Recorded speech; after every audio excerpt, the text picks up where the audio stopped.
I've been in the trucking business in the western states for about 18 years. I started when I was old enough to get my Class A license. I came from such a small place that there weren't even traffic lights there. My name is Cole Briggs, and I've seen every kind of road this country has to offer. In January, on mountain passes where the ice is so thick, you can hear the cracking sounds under your tires. On the flat plains of the desert, the heat makes the asphalt shine like glass and deceives your eyes. On the highways along the coast, the fog is so thick that you drive blindly, relying only on the faint light of the reflectors and your own instincts.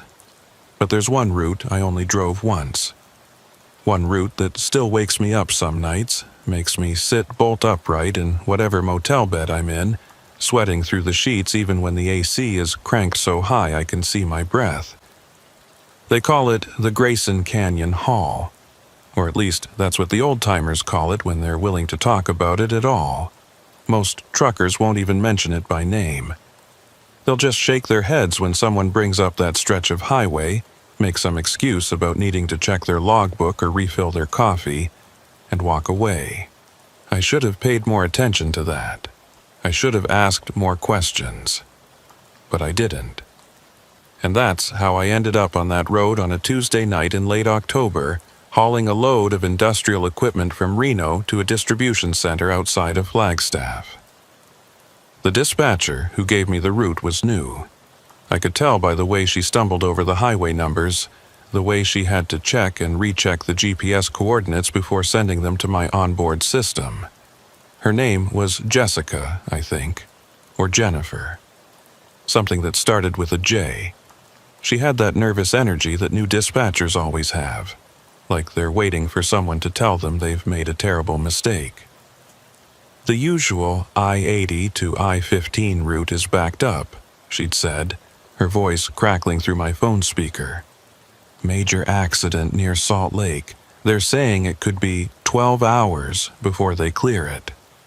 I was sitting in a truck stop outside Reno, watching the sun sink behind the mountains, painting the sky in shades of orange and purple that were almost too pretty to be real. My coffee had gone cold in the cup holder, but I took a sip anyway, grimacing at the bitter taste. 12 hours? I said. That'll put me way behind schedule. I know, she said, and I could hear her clicking through something on her computer. But I found an alternate route. It's actually shorter, mileage-wise. Cuts straight through some canyon country, but it should save you 4, maybe 5 hours. That should have been my first warning. In 18 years of driving, I've learned that shortcuts are never really shortcuts. There's always a reason the main routes are the main routes. Always a reason why everyone takes the same roads, even when they're backed up, even when they're slow. "What's the route?" I asked. She gave me the highway numbers, SR 447 North, then a county road that didn't even have a proper name, just a designation. County Road 34. Then back to another state route that would eventually connect to I-40. County Road 34, I repeated. Never heard of it. It's not heavily trafficked, she admitted. But it's paved, it's maintained, and according to the GPS, it's clear. No construction, no closures. I should have said no. Should have told her I'd wait out the backup, catch some sleep, and run the normal route when it cleared. But I was trying to make a payment on a new rig, and every late delivery meant money out of my pocket. The company didn't care about accidents or backups or any of the 100 other things that could slow you down. They cared about on-time delivery, and that was it. "All right," I said, "send me the route." "Sending it now," she said, and I heard the relief in her voice. One less problem for her to deal with. One less angry driver calling back every hour asking for updates. "Drive safe, Cole." "Always do," I said, and ended the call. The route appeared on my GPS a few seconds later, a thin red line cutting through a whole lot of nothing. I zoomed in, trying to get a sense of what I was looking at. The canyon area looked deep, narrow, the kind of place where the rock walls rise up on either side and you can't see the sky anymore, just a thin strip of black overhead. The kind of place where your headlights don't do much good because they just bounce off the stone and blind you. But it was paved, it was maintained, and it was faster. I finished my coffee, started the engine, and pulled out of the truck stop. The sun was almost gone now, just a faint glow on the horizon. I flipped on my headlights and merged onto SR 47, heading north into the gathering dark. For the first hour, everything was fine, normal. The road was decent, 2 lanes with a faded yellow line down the middle. There wasn't much traffic, just the occasional car passing in the opposite direction. Headlights flaring in my mirrors and then fading away. The desert stretched out on either side, flat and featureless, dotted with the sagebrush and the occasional Joshua tree standing like a sentinel against the darkening sky. I had the CB radio on, tuned to channel 19, listening to the chatter. Truckers talking about weather, road conditions, where the highway patrol was hiding. Someone was complaining about the price of diesel. Someone else was recommending a diner in Winnemucca that served breakfast all day. Normal stuff. Familiar voices in the dark, making the road feel a little less lonely. Then I hit the turnoff for County Road 34, and everything changed. The road narrowed immediately, dropping from 2 full lanes to barely 1.5. The pavement was still good, smooth under my tires, but the shoulders disappeared. On my right, a rock wall rose up, dark and jagged. On my left, nothing, just a drop-off into blackness so complete I couldn't see the bottom. My headlights swept across the cliff face as I took the first curve, illuminating striated layers of stone that looked ancient, prehistoric. The CB radio crackled, voices fading in and out, breaking up into static. I adjusted the squelch, but it didn't help. Whatever I was driving into, it was cutting off my signal. That wasn't unusual in canyon country, but it still made me uneasy. I liked having the radio on, liked hearing those voices. Without them, the silence felt heavier. I kept driving, following the GPS as it guided me deeper into the canyon. The road twisted and turned, following the contours of the rock. My speed dropped to 30, then 25. Any faster, and I'd be taking these curves too hot, risking a slide that would send me right over that edge. I tried not to think about how far the drop was. Tried not to imagine my rig tumbling end over end into that darkness, metal screaming, glass shattering. That's when I saw the first sign. It was an old highway marker, the kind that used to be common but you don't see much anymore. Faded green with white lettering. It was planted on the shoulder, half hidden by a scrub bush, and my headlights caught it for just a second as I passed. Grayson Canyon, next 47 miles extreme caution. 47 miles. I checked my GPS. According to the route, I had about 50 miles of this county road before I'd hit the next state route. So, this was it. This was Grayson Canyon. I picked up my CB handset, keyed the mic. Breaker 19, this is Lone Star heading south on County Road 34. Anybody out there familiar with Grayson Canyon? Over. Static, just pure white noise, broken up by the occasional electronic squeal. I tried again, but got the same result. My signal wasn't reaching anyone. I was alone. The canyon walls grew higher on both sides now, closing in. It felt like driving through a tunnel, except there was no roof, just that thin strip of sky overhead. And even that was disappearing as the walls leaned inward, blocking out the stars. My headlights seemed dimmer somehow, like the darkness here was thicker, harder to penetrate.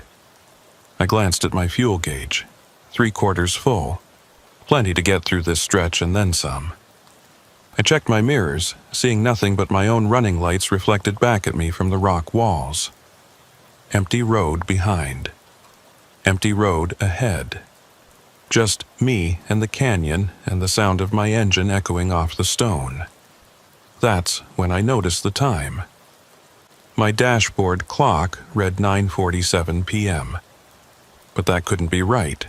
I'd left the truck stop at 7:30, and I'd been driving for what felt like maybe an hour and a half, 2 hours tops. The clock should have read 9 o'clock, 9:30 at the latest. I checked my watch, the old analog one my father gave me when I got my first truck. It read 9:11 p.m. I stared at both timepieces, trying to make sense of the discrepancy. The dashboard clock was digital, precise. It synced with GPS satellites. It shouldn't be wrong. But my watch was mechanical, reliable. I'd had it serviced just 6 months ago. 17 minutes. Somehow, I'd lost 17 minutes. I told myself it was nothing. Told myself I'd just lost track of time, gotten absorbed in driving, maybe zoned out for a few minutes on one of the straighter stretches. It happens to every driver. You blink and suddenly you're 5 miles down the road with no memory of how you got there. Highway hypnosis, they call it. It's common. It's normal. But I'd been paying attention. I'd been counting curves, watching the mile markers. I hadn't zoned out. I knew I hadn't. The road descended now, dropping deeper into the canyon. My ears popped from the elevation change. The temperature dropped too, cold air seeping in through the vents despite the heater being on. I could see my breath misting in the glow of the dashboard lights. Another sign flashed past. This one, hand-painted on a piece of plywood nailed to a post. No services next 40 miles. 40 miles. I did the math in my head. At 25 miles per hour, that was almost 2 hours of driving through this canyon. 2 hours of nothing but rock walls and darkness, and that narrow strip of road balanced on the edge of oblivion. I settled in, adjusted my seat, cracked my window to let in some air to keep me alert. The cold rushed in, sharp and clean, carrying a smell I couldn't quite place. Not unpleasant, but strange, mineral, maybe. Like rain on hot rocks, even though it hadn't rained. The CB crackled again, and for just a second, I thought I heard a voice. Not words exactly, but something that might have been a voice underneath all that static. I turned up the volume, listening hard. "Don't," the word cut through, clear as day, then dissolved back into noise. I grabbed the handset. "This is Lone Star on County Road 34. I read you broken and unreadable. Can you repeat? Over?" Nothing. Just static, rising and falling like breathing. "If anyone can hear me, I'm running Grayson Canyon southbound. Please respond. Over." The static changed pitch, became almost rhythmic, and underneath it, so faint I might have imagined it, I heard what sounded like, "Turn back." My hand tightened on the steering wheel. "Say again, over." But the voice, if it had been a voice at all, was gone. Just static remained, constant and unchanging. I hung up the handset and focused on the road. The canyon was getting deeper, the walls higher. I could feel the weight of all that stone pressing in, could feel the darkness like a physical presence. My headlights carved a tunnel through it, but it felt temporary, fragile, like the dark was just waiting for my lights to fail so it could rush in and swallow me whole. A mile marker appeared. 34. According to my GPS, I'd traveled 8 miles on this road. 39 miles to go. I checked the clock again. 10:03 p.m. My watch, 9:24 p.m. The gap was widening. That's when I saw the other truck. It was just a flash at first, taillights in the distance, red dots glowing in my headlights. Another truck, heading the same direction I was. Relief washed over me. I wasn't alone out here. There was someone else, someone who knew this road, who could maybe tell me what I was getting into. I accelerated slightly, trying to close the distance. The other truck's lights grew brighter as I approached. It was a big rig like mine, maybe slightly older model. I couldn't make out the company logo, but I could see it was hauling a covered load, the trailer swaying slightly as it navigated the curves. I flashed my headlights, the trucker's equivalent of a friendly wave. The other truck didn't respond, didn't flash back, didn't tap the brakes in acknowledgement, just kept moving at that same steady pace. I tried the CB again. "Breaker 19, this is the truck coming up behind you in Grayson Canyon. You got your ears on? Over." Static. I got closer. Close enough to read the license plate. Arizona tags. The trailer was unmarked, no company name, just a plain white covering stretched tight over whatever was inside. Something about it bothered me, but I couldn't put my finger on what. The other truck took a curve, and I followed, my headlights sweeping across the canyon wall. For just a second in that sweep of light, I saw something carved into the rock. Letters, maybe 3 feet tall, cut deep into the stone. "Turn back." I craned my neck, trying to see more, but I was already past it, the curve taking me in a different direction. Had I really seen that? Or was my tired mind playing tricks, turning random cracks and shadows into words? I looked ahead at the other truck, using it as an anchor, something real and solid to focus on. But even as I watched, it seemed to flicker like a bad TV signal. There 1 second, gone the next, then back again. I blinked hard, rubbed my eyes. Fatigue. Had to be fatigue. I'd been driving for hours, and the stress of this unfamiliar road was getting to me. I needed to stay focused, stay alert. The other truck rounded another curve and disappeared from view. I followed, expecting to see it on the straightaway on the other side. But the road ahead was empty. No taillights, no truck, nothing but darkness and that narrow strip of pavement. I slowed down, confused. There was nowhere for it to go. No turnoffs, no wide spots where it could have pulled over. The road was barely wide enough for one truck, let alone space for one to pass or disappear. I drove another quarter-mile, scanning the road ahead, checking my mirrors. Nothing. The other truck was just gone, like it had never been there at all. My hands were shaking on the wheel. I told myself to calm down, told myself there had to be a logical explanation. Maybe there was a turnoff I'd missed in the dark. Maybe the other driver had killed his lights for some reason and I'd passed him without realizing it. But I knew that wasn't true. I knew what I'd seen, and I knew it had vanished. The CB crackled again, and this time the voice was clearer. "Following you." I grabbed the handset so hard my knuckles went white. "Who is this?" "What do you mean, following me?" The voice dissolved into laughter. Or maybe it was just static that sounded like laughter. Then, "Behind you. Always behind." I checked my mirrors. Empty road. Nothing but my own reflection in the glass, my face pale and drawn in the dim glow of the running lights. "This is Lone Star," I said, forcing my voice to stay steady. "Identify yourself, over." Silence. Complete and total. Even the static was gone. I hung up the handset and focused on driving. My heart was hammering in my chest, and I could feel sweat trickling down my back despite the cold. Something was wrong with this road. Something was very wrong. The GPS showed I was making progress, the red line slowly advancing toward the end point. But the mile markers told a different story. I'd been driving for what felt like 30 minutes since seeing that last marker, but the next one I passed still read 34. Same number, same marker. I'd driven in a complete circle, or the markers were wrong, or something else was happening that I couldn't explain. I thought about turning around, but the road was too narrow. There was nowhere to make a U-turn, nowhere to reverse a 53-foot trailer. I was committed now. The only way out was forward. The canyon walls seemed to be moving closer, leaning in like they were trying to see me better. I could hear wind now, whistling through the rocks, making sounds that were almost like voices. Almost like words. But when I tried to focus on them, tried to make out what they were saying, they slipped away into just noise.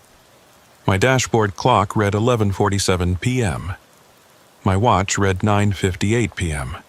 Nearly 2 hours of difference now. Time was breaking down, coming apart at the seams. And then I saw the rest stop. It appeared suddenly, a small pullout carved into the rock on the right side of the road. There was a single light pole, the bulb flickering weakly, casting a sickly yellow glow over a picnic table and a trash can. A wooden sign read, "Grayson Canyon Rest Area."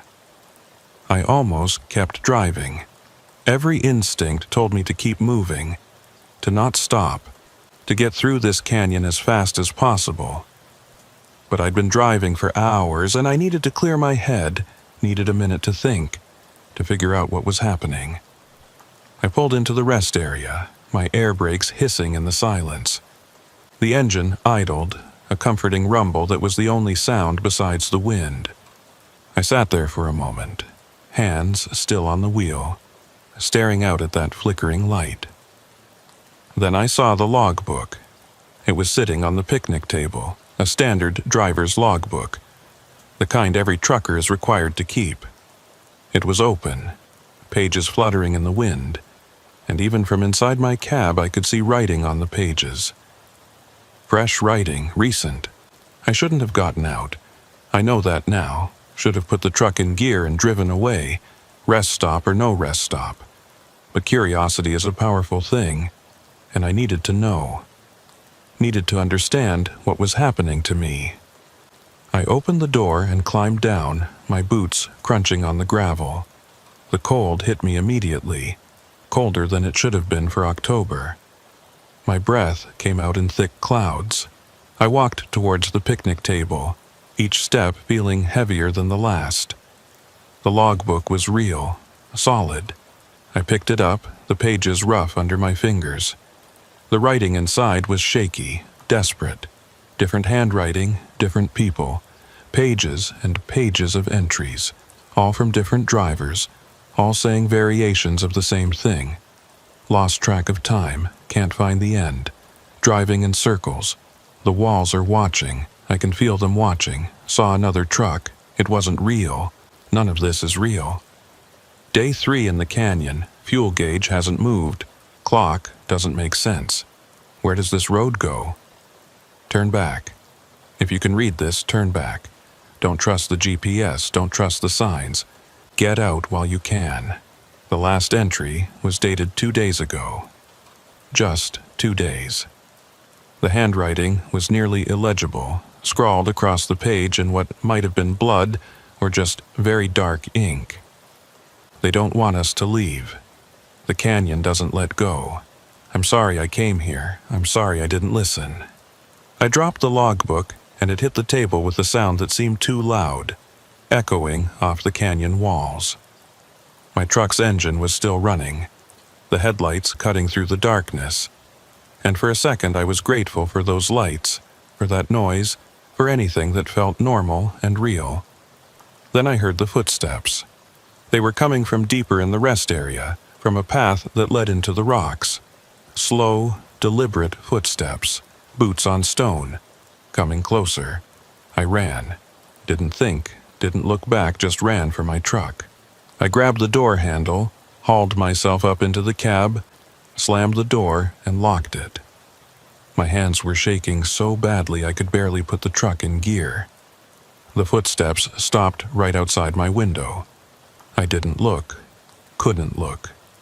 I kept my eyes straight ahead, on the road, on the headlights, on anything except the window where I could sense something standing, something waiting.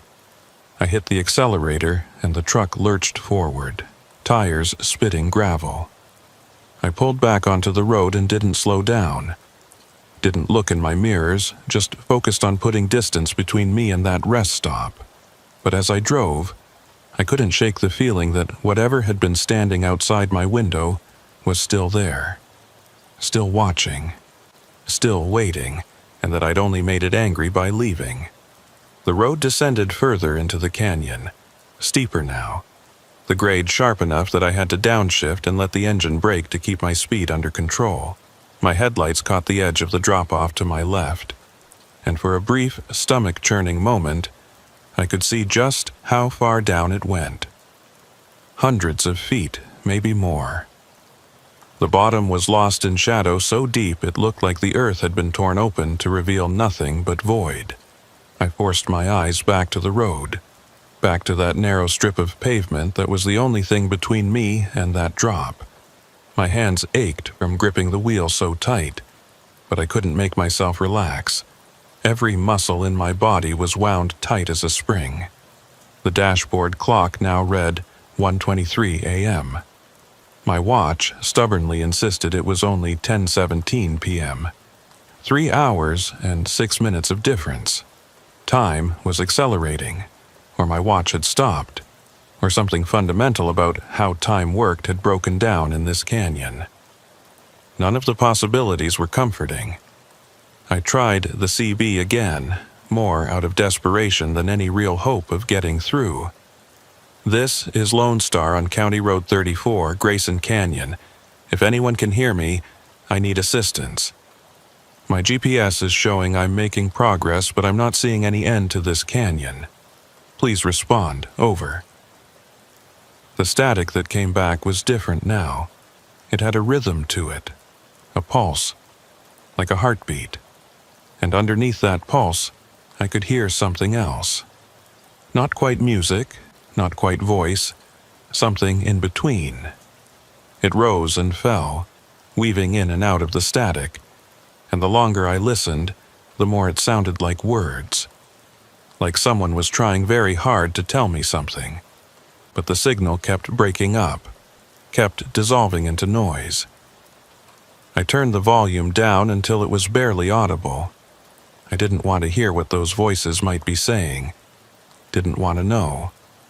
The temperature in the cab kept dropping despite the heater running full blast. I could see frost forming on the inside of the passenger window, delicate crystalline patterns spreading across the glass like reaching fingers. My breath came out in clouds so thick I could barely see through them. A new sign appeared in my headlights. Falling rock zone, next 15 miles. As if to emphasize the point, a stone the size of my fist bounced across the road just ahead of me, thrown down from somewhere high above. Then another and another. I slowed down, hearing the rocks ping and clatter off the trailer behind me. One hit the windshield and I flinched, but the glass held. A spiderweb crack appeared where it had impacted, right at eye level. The rocks kept falling, a steady rain of stone. I wanted to stop, to wait it out, but there was nowhere to pull over. The road was too narrow, the shoulders non-existent. I had no choice but to keep moving, to drive through it and hope nothing big enough to do real damage came down. Through the cracked windshield, I watched the canyon walls. They seemed different now. The rock face wasn't smooth anymore. It was rough, pitted, and in the sweep of my headlights those pits looked like eyes. Hundreds of them, thousands watching me pass. I knew it was just shadows and stone. Just my exhausted mind finding patterns where none existed. But knowing that didn't make it any less unsettling. The falling rocks finally stopped, and I allowed myself to breathe again. The silence that followed felt oppressive, heavy. I could hear every sound my truck made, every creak and groan of metal, every hiss of air through the vents. It was too quiet. Even the wind had died down. That's when I noticed the mileage. My trip odometer, the one I'd reset when I entered County Road 34, read 47.3 miles. According to the GPS, I'd traveled 38.2 miles. A 9-mile discrepancy. I was driving further than the GPS thought I was, or the odometer was broken, or the road itself was longer than the maps showed. I thought about the logbook I'd seen at the rest stop. About that entry that mentioned day 3. Day 3 of driving through a canyon that was supposed to be less than 50 miles long. How was that possible?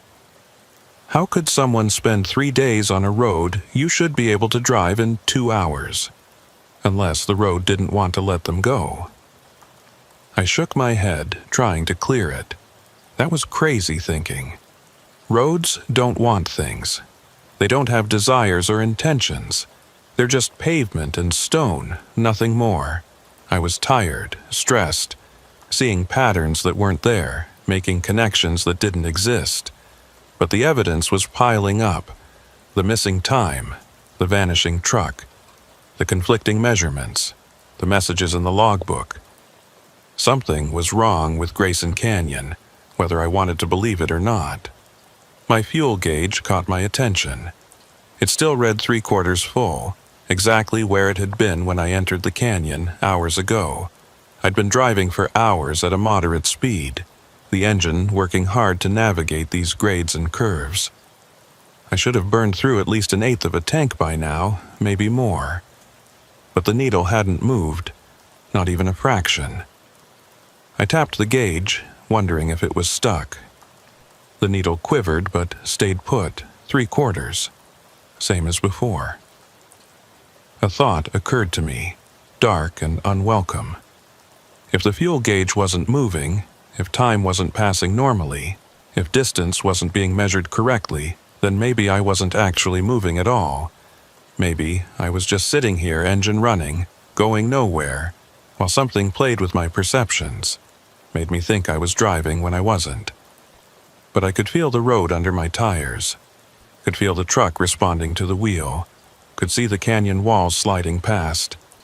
I was moving, I had to be moving, unless moving didn't mean what I thought it meant anymore. The road leveled out briefly, giving me a short straightaway. I could see maybe a 1/4 mile ahead, the headlights reaching as far as they could into the darkness. And there, at the very edge of that light, I saw something that made my blood run cold. It was the rest stop, the same rest stop I'd fled from earlier. Same flickering light pole, same picnic table, same trash can. I'd been driving for over an hour since leaving that place, had covered at least 20 miles according to my odometer. There was no way I should be seeing it again, but there it was, unmistakable. I didn't slow down, didn't even consider stopping. I kept my foot steady on the accelerator and watched as the rest stop approached, my heart hammering in my chest. As I passed, I couldn't help but glance over. The logbook was still on the table, but now it was closed. And standing next to the table, barely visible in that weak yellow light, was a figure. Just a silhouette, dark and indistinct, too far away to make out any details. But I knew it was watching me, could feel its gaze as surely as I could feel the steering wheel under my hands. It didn't move as I passed, didn't wave or gesture or do anything at all, just stood there watching. I pressed the accelerator harder, my speed creeping up to 40, 45. Too fast for these curves, but I didn't care. I needed to put distance between me and that thing, needed to get away. The rest stop disappeared in my mirrors, swallowed by darkness. But the image of that figure stayed with me, burned into my mind. Who was it? What was it? And why was it just standing there? The questions chased each other in circles, unanswerable. A new sound joined the constant rumble of the engine. It was faint at first, barely audible, but it grew steadily louder, a scraping sound like metal on stone. It was coming from somewhere behind me, from the trailer. I checked my mirrors, trying to see what was causing it, but the running lights on the trailer didn't illuminate enough. Just a faint red glow, and beyond that, nothing but darkness. The scraping continued, rhythmic and deliberate, like something was dragging itself along the side of the trailer, using the metal to pull itself forward. I told myself it was just the wind, or loose cargo shifting, or a piece of equipment that had come loose. But I didn't believe it. The sound was too purposeful, too consistent. I thought about stopping to check, but the memory of that figure at the rest stop was too fresh. Whatever was making that noise, I didn't want to see it, didn't want to know. I just wanted to get out of this canyon, back to normal roads with lights and traffic and other people. The scraping stopped as suddenly as it had started. The silence that followed was somehow worse. At least when I could hear it, I knew where it was, what it was doing. Now, it could be anywhere. Could be climbing onto the cab. Could be right outside my door. I kept driving, eyes flicking between the road and the mirrors, watching for any sign of movement. But I saw nothing. Just my own pale face reflected back at me, eyes too wide, skin too pale. The canyon walls were closing in again, narrower than before. I had maybe 3 feet of clearance on either side. One wrong move, one overcorrection, and I'd scrape the trailer against stone or go over the edge. I had to focus, had to keep my hands steady. But focus was getting harder. I was exhausted, running on nothing but adrenaline and fear. My eyes kept trying to close, my head kept nodding forward. I slapped myself hard, trying to jolt myself awake. It helped for a moment, but the fatigue crept back in. I reached for my coffee thermos, desperate for caffeine, but it was empty. Had been empty since before I entered the canyon. I'd meant to refill it at that truck stop in Reno, but I'd forgotten. Stupid mistake. I thought about the smelling salts some truckers carried, the ones that would jolt you awake with a sharp chemical burn in your nose. I'd never needed them before, had always been able to power through with coffee and willpower. But I wished I had some now. The road turned sharply to the right, and I followed it, the trailer swinging wide. As I came out of the turn, my headlights swept across something carved into the canyon wall. More words, cut deep into the stone. Mile 34, I'd seen that before, hours ago, but according to my GPS, I was at mile 41. According to my odometer, I was at mile 52. The markers, the GPS, the odometer, none of them agreed. None of them made sense. I was driving in circles, had to be. The road was looping back on itself somehow, bringing me past the same markers, the same rest stop, the same carvings. But that didn't make sense either. I hadn't made any turns that would bring me around in a circle. The road had been winding, yes, but always generally heading south, always descending. Unless south didn't mean the same thing here.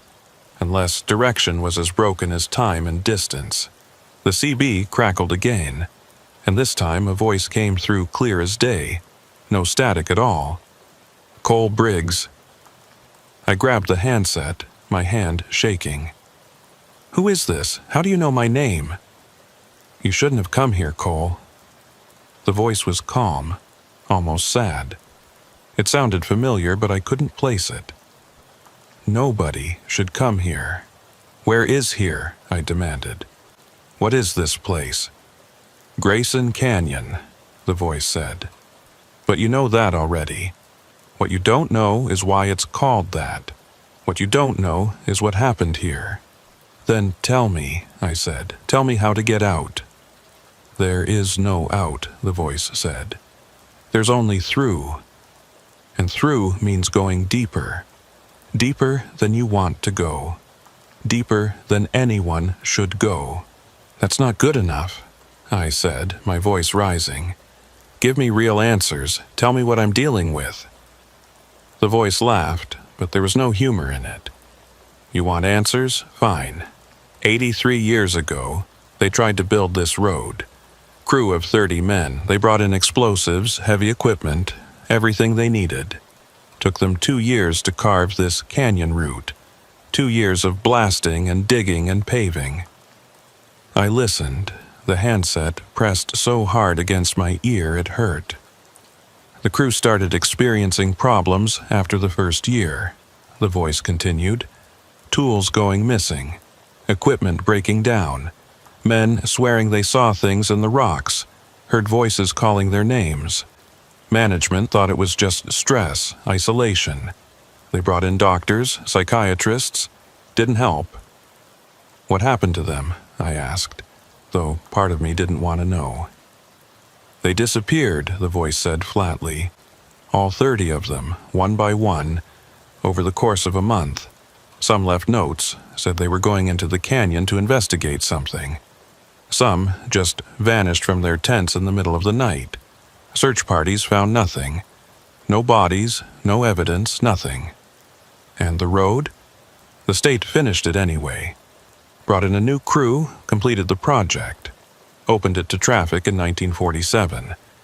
But drivers started reporting problems almost immediately. The same problems you're experiencing now. So they closed it, marked it as unstable, restricted access. But every few years, someone doesn't get the message, or ignores the warnings, and ends up here. Like me, I said quietly. Like you. How do I get out? I asked again. There has to be a way. Keep driving, the voice said. That's all you can do. Keep driving and hope the canyon decides to let you go. Some make it out. Most don't. What happens to the ones who don't? The static came back, swallowing the voice. I tried to get them back, tried calling out, but there was no response. Just that rhythmic pulse, steady as a heartbeat. I hung up the handset and stared at the road ahead. Keep driving. That was the only advice, the only option. Keep driving and hope. But hope was getting harder to hold on to. The canyon changed again. The walls pulled back slightly, giving me a little more room, and the road widened to almost 2 full lanes. I allowed myself a tiny bit of relief. Maybe this was a sign I was getting close to the end. Maybe the worst was behind me. Then I saw the cars. They were off to the side, pulled onto what looked like a wider shoulder area. 5 of them, maybe 6, parked at odd angles. Old models, some from the 60s or 70s by the look of them. They were rusted, windows broken, tires flat, abandoned. I slowed down, trying to get a better look. One of the cars had its hood up, the engine long since stripped or rotted away. Another had all its doors open, like the occupants had gotten out in a hurry and never come back. And then I saw the truck. It was a big rig, older than mine, from the 80s maybe. It was pulled off at an angle, the trailer jackknifed against the canyon wall. The cab's door hung open, and I could see papers scattered across the ground fluttering in the wind. Log books, maybe. Delivery manifests.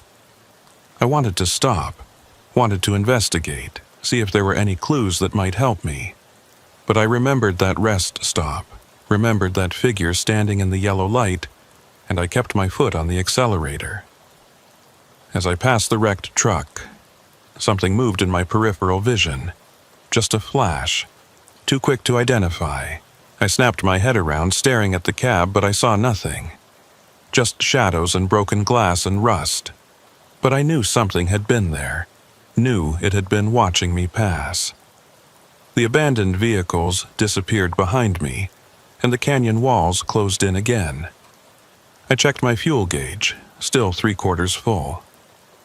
Checked my watch, 10:52 p.m. Checked the dashboard clock, 3:17 a.m. 4 hours and 25 minutes of difference now. Time was coming apart, unraveling like a cheap sweater. I tried to think about something else, anything else. Thought about home, about my apartment in Sacramento that I hardly ever saw. Thought about my sister in Portland, about how long it had been since I'd called her. Thought about my old truck, the one I'd sold to buy this new rig, and how maybe that had been a mistake. Anything to distract from the growing certainty that I was never going to leave this canyon. The road descended sharply again, and I had to really work the brakes to control my speed. The grade was steep enough that I could feel gravity trying to pull me forward, trying to accelerate the truck beyond what was safe. Sweat dripped down my face despite the cold, and then, without warning, the road ended. Not ended as in reaching its terminus, connecting to another highway. Ended as in just stopped. The pavement ran for another 50 feet and then simply ceased, giving way to dirt and rocks and nothing. I slammed on the brakes, the air system screaming. The truck shuddered, tires fighting for grip. I was going to go over. I could see it happening. Could see the nose of the truck tipping forward into that abyss beyond the road's edge. But the truck stopped. Maybe 10 feet from the end of the pavement. Close enough that my headlights illuminated nothing but empty air and the far canyon wall, miles away across that impossible gap. I sat there, engine idling, hands frozen on the wheel. My heart felt like it was trying to punch through my ribs. This couldn't be the end. Couldn't be. The GPS still showed a route ahead. Still showed County Road 34 continuing for another dozen miles before connecting to the next state road. But the evidence of my eyes was clear. There was no road ahead. Just nothing. I put the truck in reverse and backed up carefully, giving myself room. Then I just sat there, trying to figure out what to do. Turn around? I couldn't. Not with a 53-foot trailer on a road this narrow. I'd end up over the edge for sure. Go back the way I'd come. Back past the abandoned vehicles, back past the rest stop with its silent watcher, back through all those twisting miles. And even if I did, would I find the entrance to the canyon? Or would I just keep looping, driving in circles forever? Wait for daylight? But what if daylight never came? What if the sun didn't rise in Grayson Canyon? I looked at my watch, 11:04 p.m. Looked at the dashboard clock, 4:32 a.m. If the dashboard was right, dawn should be coming in a couple of hours. If I waited, I'd at least be able to see what I was dealing with. I put the truck in park, left the engine running for heat, and settled in to wait. I was exhausted, but there was no way I could sleep. Not here. Not with that darkness pressing against the windows, with that silence that felt like it was waiting for something. I turned on my phone, hoping maybe I'd have signal now. Maybe I could call for help. No bars, no GPS. The screen showed I had plenty of battery, but everything else was dead. It couldn't find satellites, couldn't find towers, couldn't find anything. The CB radio crackled. "Still there, Cole?" I grabbed the handset. Where else would I go? "Nowhere," the voice said. "That's the point. You're nowhere now, between places, between times." "What do you want from me?" I asked, too tired to be afraid anymore. "Nothing," the voice said. "I don't want anything. I'm just like you. Stuck here. Been stuck here for a long time. How long?" A pause, then, "I don't know anymore. Months? Years? Time doesn't work right here. You know that already." "Who are you? Does it matter?" "I'm just another driver who didn't listen to the warnings, who thought they could save some time by taking a shortcut. Just like you." "How do I get out?" I asked for what felt like the 100th time. "I told you. Keep driving. Or wait. Sometimes the road comes back, sometimes it doesn't." "What do you mean, comes back?" "You'll see," the voice said.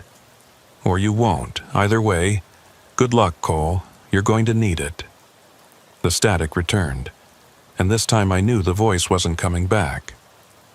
I sat there in the cab listening to the engine, watching the darkness beyond the headlights. And I waited for dawn, hoping it would come, knowing it might not. But either way, I was going to find out what Grayson Canyon really wanted from me. I must have dozed off despite telling myself I wouldn't. When I jerked awake, my neck screaming from the awkward angle, the first thing I noticed was that it was still dark. Not the pre-dawn darkness that comes before sunrise, with its gradual lightening of the sky. This was the same impenetrable black I'd been staring at for hours. My watch read 11:47 p.m. The dashboard clock read 9:22 a.m. Morning had come according to the truck's systems, but the sun hadn't risen, or couldn't rise, or didn't exist anymore in this place. I rubbed my eyes, trying to shake off the grogginess. My mouth tasted like copper and my hands were numb from the cold. The heater was still running, but the cab felt like a freezer. When I breathed out, my breath came out in thick clouds that didn't dissipate, just hung there in the air like fog. I checked the mirrors, half expecting to see that figure from the rest stop standing behind my truck. But there was nothing, just darkness pressed against the glass. Then I looked forward and my stomach dropped. The road was back. Where there had been nothing but empty air and a sheer drop, there was now pavement. It stretched ahead into the darkness, looking exactly like the road I'd been driving on before. Same width, same faded yellow line, same cracked asphalt. I stared at it, trying to understand. It hadn't been there before. I was certain of that. I'd sat here for hours watching that empty space, that void where the road should have been. But now it was back, as if it had never been gone. I put my hand on the gear shift, then hesitated. Every instinct I had was screaming at me not to drive on that road. It wasn't real, couldn't be real. Roads didn't just appear and disappear. But what choice did I have? I couldn't stay here forever. Couldn't go back. The only direction left was forward. I put the truck in gear and released the brake. The truck rolled forward slowly, tires crunching on loose gravel. My headlights illuminated the pavement ahead, and it looked solid enough, real enough. But so had everything else in this canyon until it wasn't. The wheels touched the new section of road, and I held my breath, waiting for it to collapse beneath me, waiting to feel that sickening lurch as the truck dropped into nothing. But the road held, felt just as solid as any other pavement. I kept driving, slow and cautious. The canyon walls were different now, closer together, leaning inward at an angle that seemed to defy gravity. The rock face was darker too, not the reddish-brown sandstone from before, but something else. Something that absorbed my headlights instead of reflecting them. The silence was absolute. I couldn't hear the engine anymore, couldn't hear the tires on the road, couldn't hear anything. It was like I'd gone deaf, except I could hear my own breathing, my own heartbeat thundering in my ears. I tried the CB radio, but it was completely dead, not static, not even the hiss of an empty channel. Just nothing. Like the device had never worked at all. The road curved to the left, and I followed it, the trailer swinging wide behind me. As I came out of the curve, I saw something that made me slam on the brakes. There was a truck ahead of me, the same truck I'd seen hours ago, the one that had vanished around a curve and never appeared again.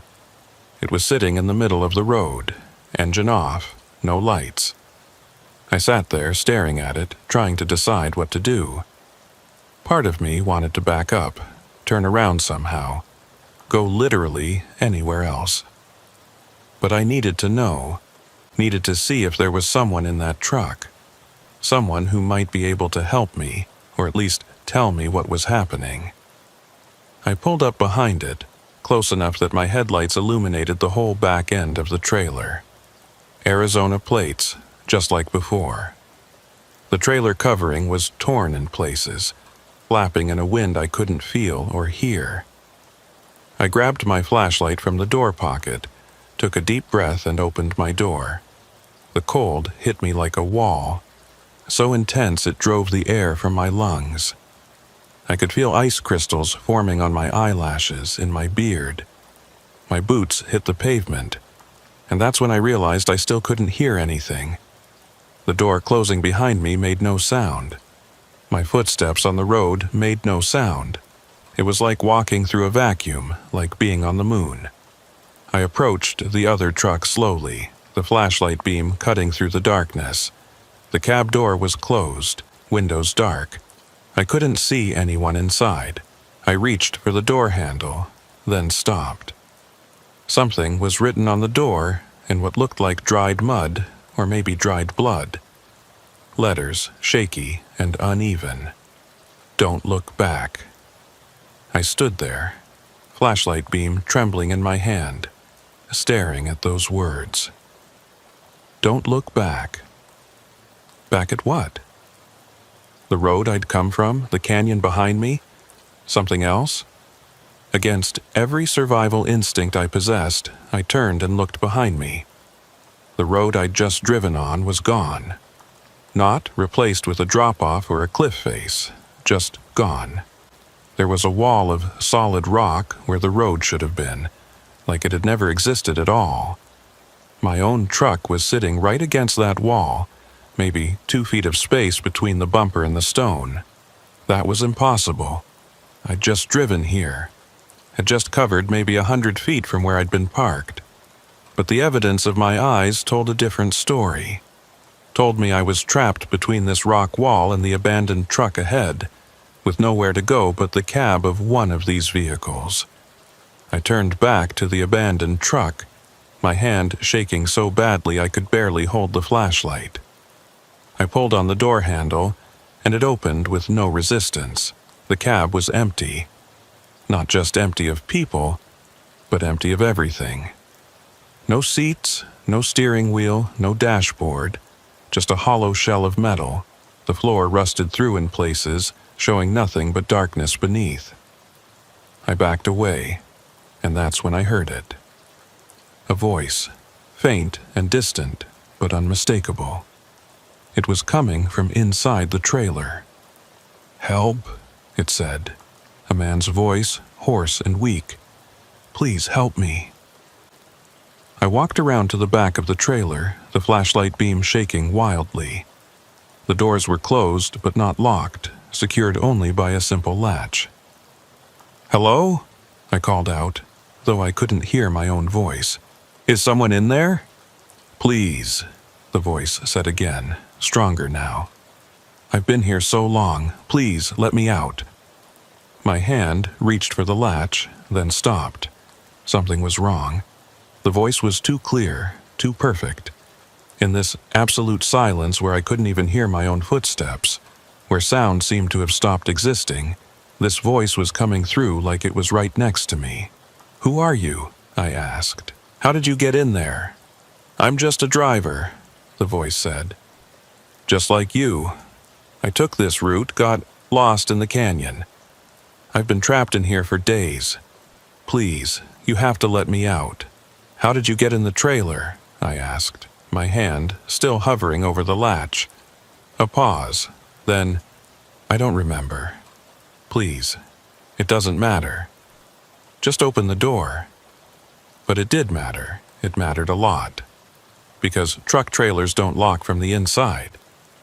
If someone was in there, they'd been put in there, or something had put them in there. "I can't," I said, backing away. "I'm sorry." The voice changed, became deeper, angry. "Open the door, Cole." I ran, didn't think, didn't look back, just ran for my own truck. I could hear the voice behind me, screaming my name, except I shouldn't have been able to hear it because sound didn't work here, didn't exist. "Cole, Cole, come back, open the door." I reached my truck, grabbed the door handle. It was frozen solid, ice coating the metal. I yanked harder, using both hands, and it finally opened. I threw myself inside and slammed the door, hitting the lock button over and over. The voice stopped. Silence crashed back in, so complete it made my ears ring. I sat there, breathing hard, watching the trailer in my mirrors.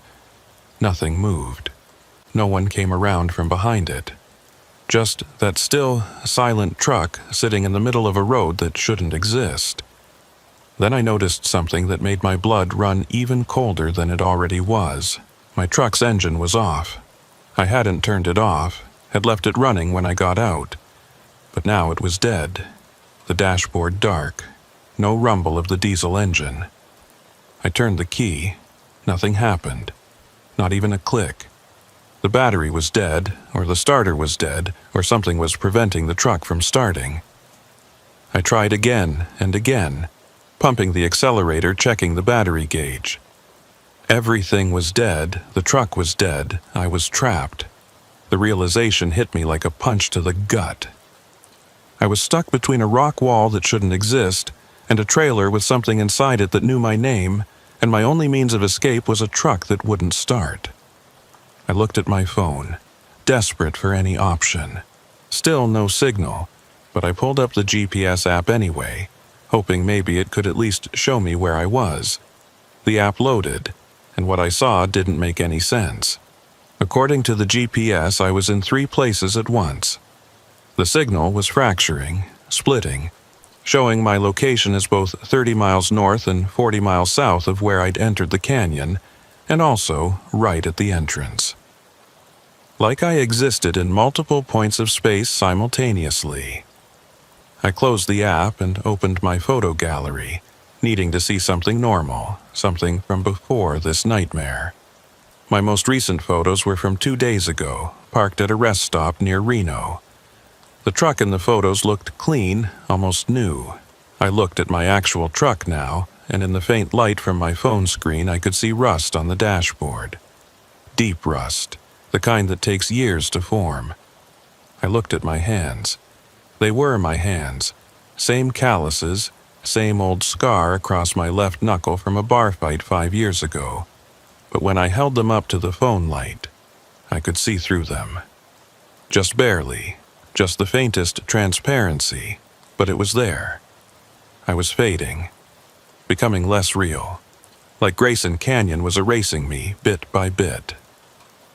A tapping sound made me look up. Someone was standing next to my truck, tapping on the driver's side window. It was a man, or had been a man once. He was wearing a trucker's uniform from decades ago, the style from the 60s maybe. His face was pale, eyes hollow. He smiled at me, showing too many teeth.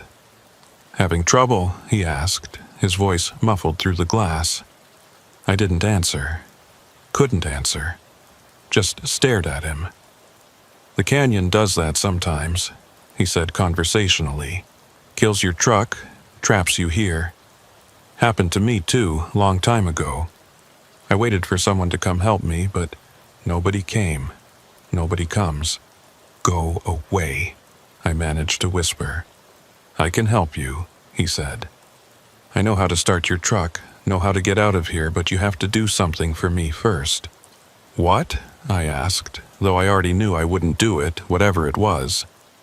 "Open that trailer," he said, pointing at the abandoned truck.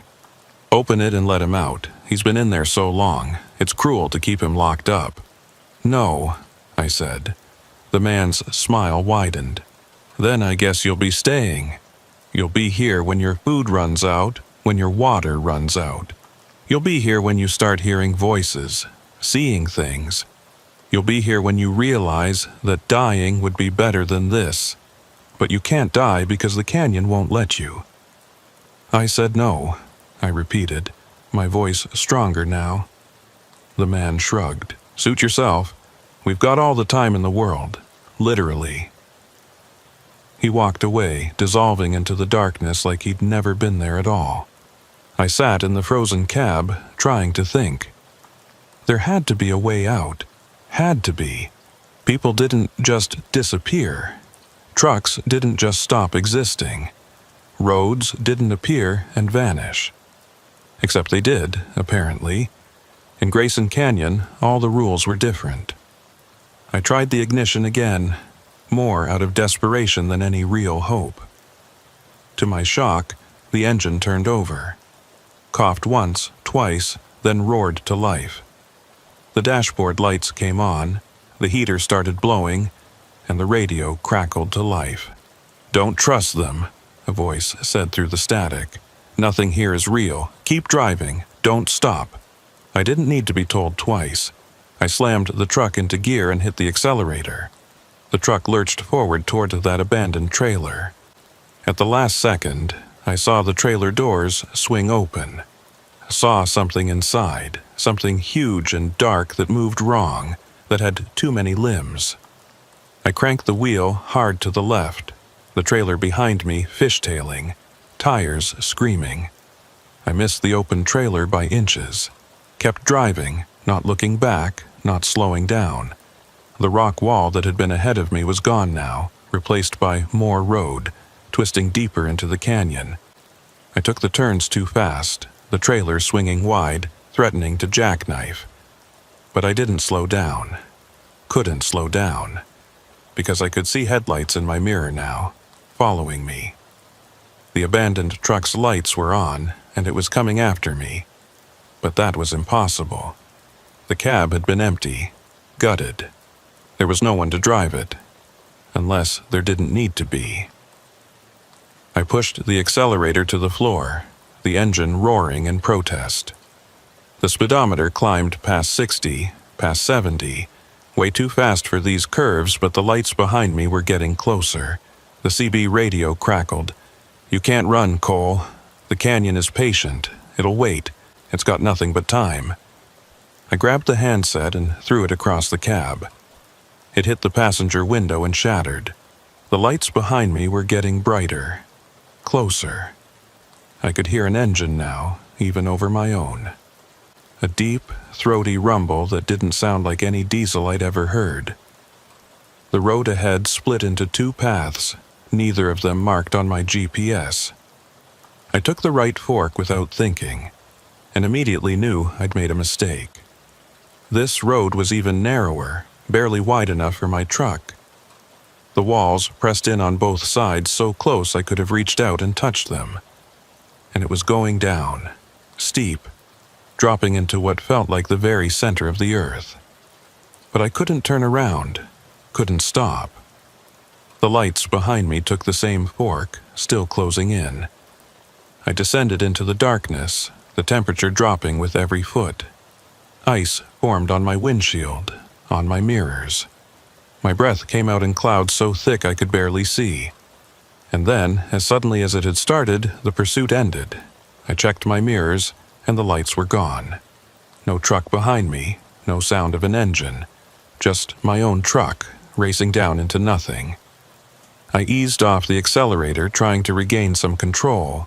The road was still descending, but less steeply now. And ahead, far ahead, I could see something that might have been light. Not the yellow glow of my headlights, but something else. Something blue-white and cold. I drove toward it because there was nowhere else to go, and as I got closer, I realized what I was seeing. It was the end of the canyon, or what should have been the end. There was a massive opening ahead, like a mouth in the rock. Beyond it, I could see stars. Real stars, not the empty blackness I'd been driving through. Hope surged through me. I was going to make it, going to get out of this nightmare. I drove toward that opening, accelerating again. Almost there, just a few hundred more feet. That's when I saw them.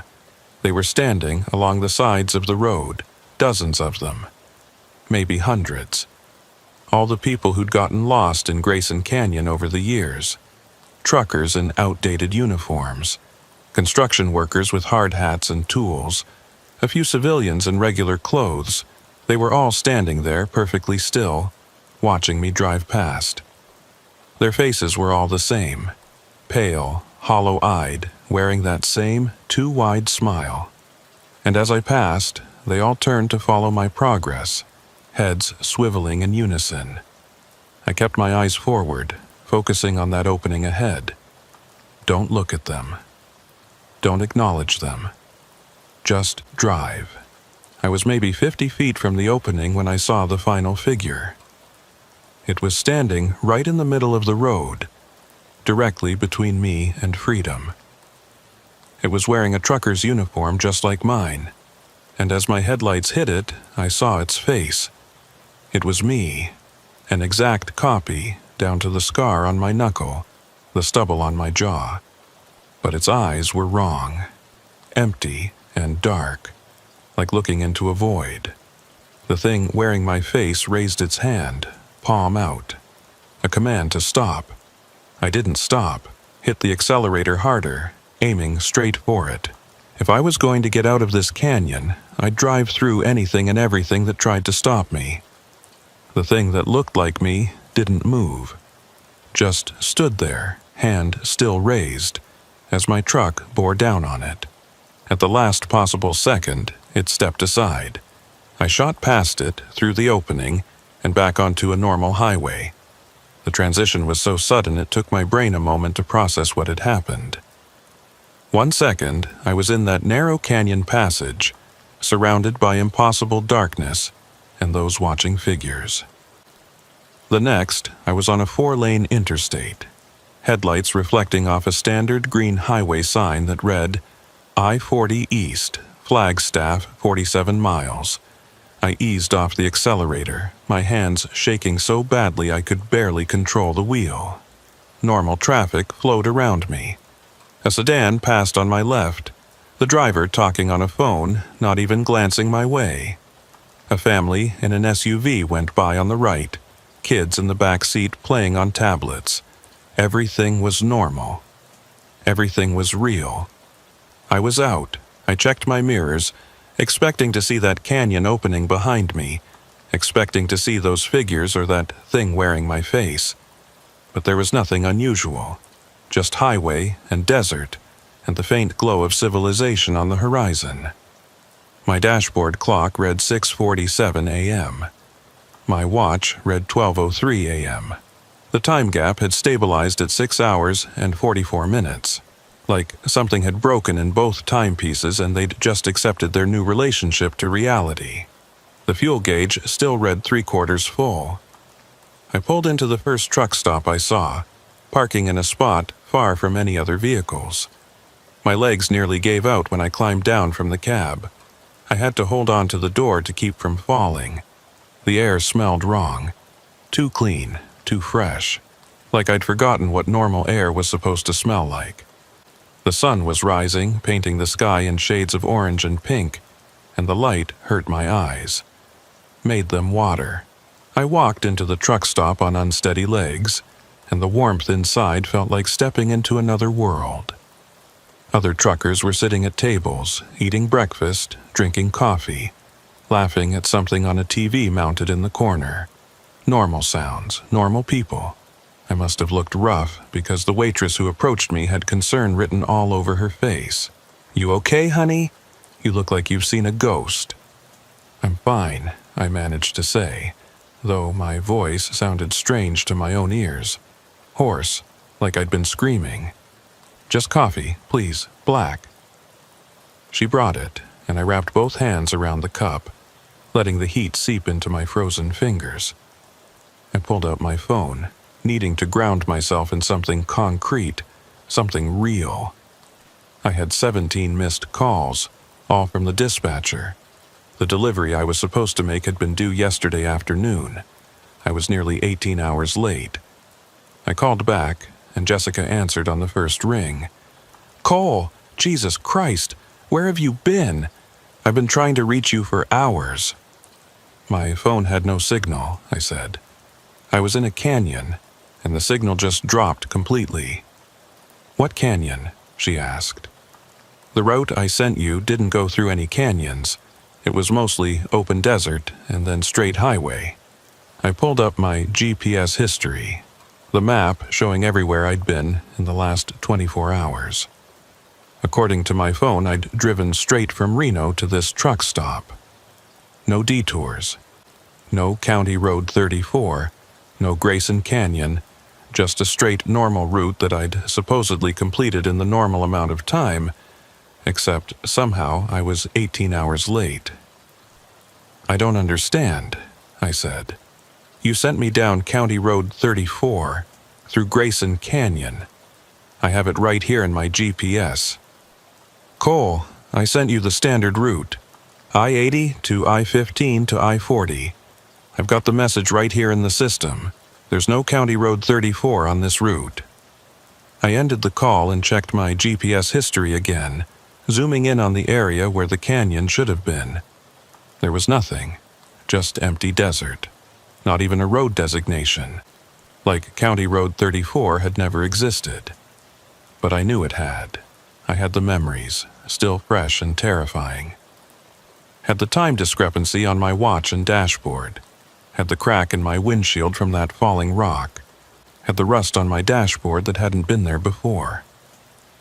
I pulled out my wallet and found a business card I'd gotten from another trucker a few years back. Guy named Dalton, who specialized in weird roads, who collected stories about stretches of highway that didn't quite make sense. I'd thought he was a little crazy at the time, but now I needed to talk to someone who might understand. I called the number on the card. It rang 6 times, and I was about to hang up when someone answered. "Yeah?"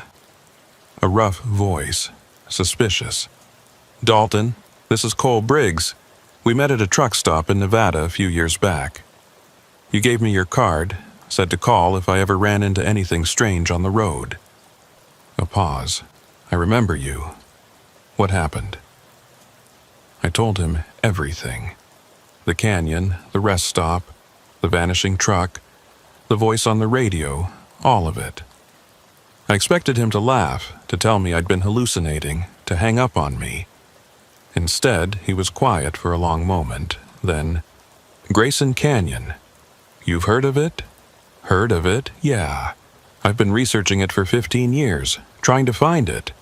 "Well, don't," I said. "Trust me."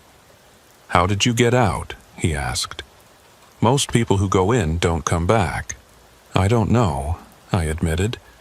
"I just kept driving, and eventually I was back on a normal highway." "You're one of the lucky ones then," Dalton said. "Most people who make it out say the same thing. They can't explain how they got out, can't find the canyon again if they try.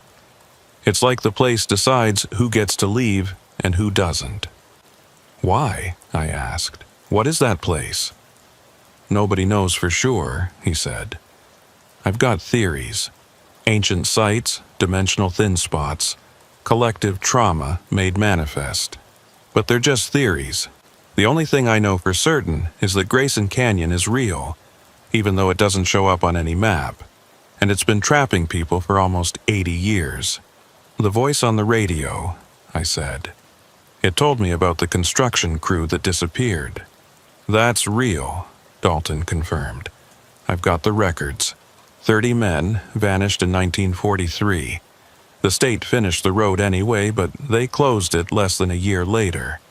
Too many incidents. Too many disappearances." "So why can GPS still route people through there?" "It doesn't," Dalton said. "Not really. The routes that lead to Grayson Canyon are errors, I guess you could call them. Glitches in the system. They appear and disappear. Sometimes they're there, sometimes they're not. And when they are there, they always seem to target people who are in a hurry. People who'll take a shortcut without questioning it too much." Like me, I thought. Exactly like me. "What do I do now?" I asked. "Live your life," Dalton said. "Tell people if you want, though most won't believe you. Keep driving if that's what you do, but pay attention to your routes from now on. Double-check everything. Because Grayson Canyon might let you go once, but if you end up there again..." He trailed off, leaving the rest unsaid. I thanked him and ended the call. Sat there in that truck stop booth, drinking coffee that had gone cold, watching normal people live their normal lives. That was 3 years ago. I'm still driving, still hauling freight through the western states, but I check every route now, multiple times. I verify with dispatch, with GPS, with paper maps when I can find them. I avoid canyons when I can, stick to the main highways, the ones with lights and traffic and other people. My watch still runs 6 hours and 44 minutes behind my dashboard clock. I've tried to fix it, taken it to 3 different jewelers, but they all say there's nothing wrong with it. The mechanism is perfect, keeping perfect time. It's just keeping perfect time in a different reality than the rest of us. Sometimes, late at night when I'm on a long haul, my CB radio will crackle to life even though it's turned off. I'll hear that voice, the one that knows my name, the one that told me to keep driving.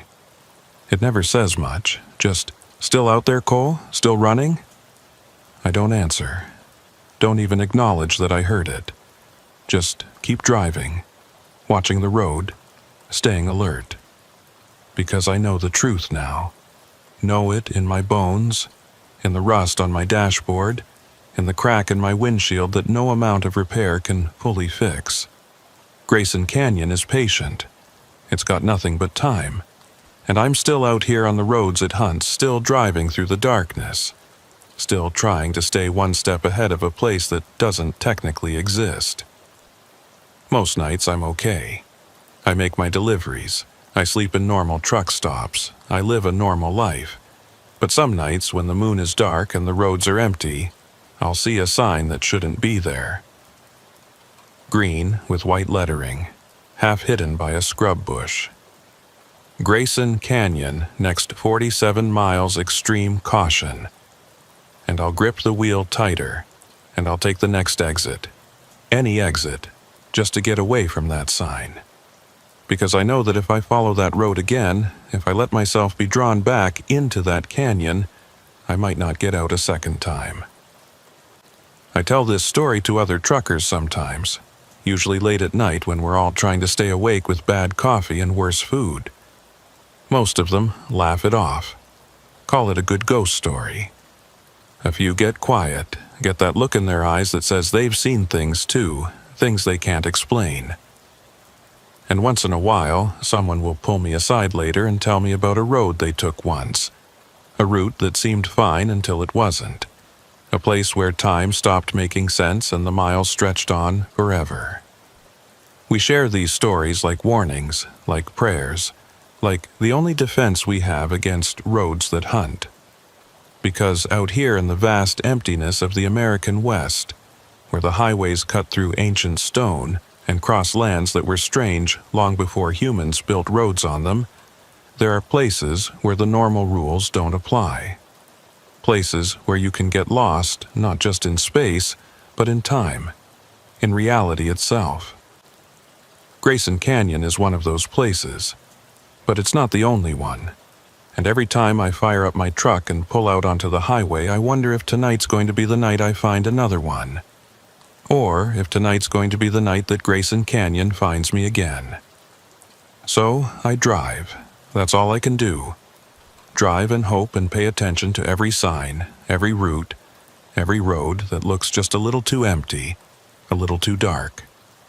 And I try not to think about that last thing I saw as I drove out of the canyon. That figure standing in the middle of the road, wearing my face, watching me escape.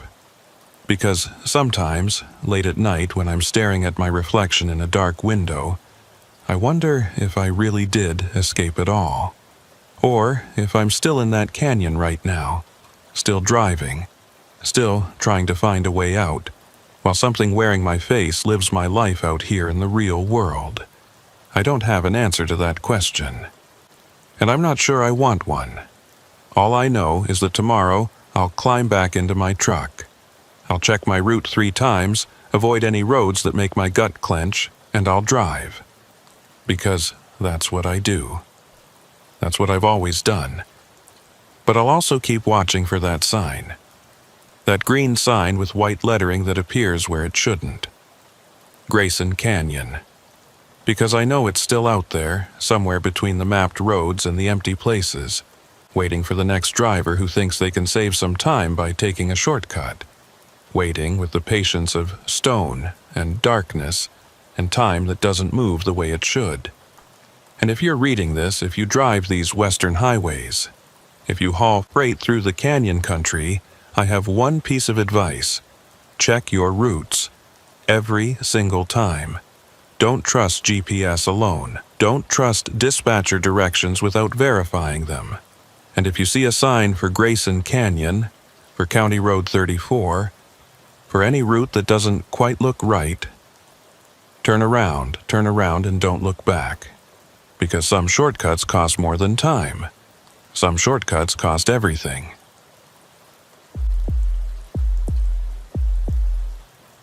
My name is Mason Holt, and I've been hauling freight for 12 years. Started when I was 23, fresh out of a failed attempt at college, and looking for something that would let me see the country while making decent money. Turned out, trucking was exactly what I needed. No boss breathing down my neck, no office politics, just me and the road and whatever cargo I was hauling from point A to point B. I've driven just about every major route in the lower 48. I-80 across the heartland, I-10 through the southern deserts, I-95 up and down the eastern seaboard. I've handled ice storms in Montana, dust storms in New Mexico, and traffic nightmares in every major city you can name. I thought I'd seen it all, experienced every kind of road condition this country had to throw at a driver. I was wrong. This happened in mid-March about 8 months ago. I was running a load of electronics from Sacramento to Denver, a route I'd driven maybe 24 times before. Nothing special about the cargo, nothing unusual about the timing. Just a standard haul that should have taken me about 16 hours, including stops for fuel and food. The weather forecast looked clear. A little wind in Nevada, maybe some light rain once I hit the Rockies, but nothing that would slow me down significantly. I left Sacramento just after noon on a Thursday, planning to arrive in Denver Friday morning in time for the 8 a.m. delivery window. Everything went fine for the first 6 hours. I made good time across California, pushed through Reno without any issues, and headed east on I-80 into Nevada. The sun was setting behind me, painting the desert in shades of orange and purple. It was actually a pretty evening, the kind that reminds you why you got into this job in the first place. I stopped at a truck stop in Winnemucca around 7 p.m., topped off my fuel, grabbed a sandwich and a large coffee. There were maybe a dozen other trucks parked there. Drivers either sleeping or getting ready for night runs like me. I exchanged nods with a couple of them, the universal trucker greeting that says, "I see you, fellow road warrior," without requiring actual conversation. While I was eating, I checked my phone for messages. My dispatcher had sent me an update about an hour earlier. There was construction on I-80 near the Utah border, lane closures that were backing up traffic for miles. Expected delays of 3 to 4 hours. I called him back.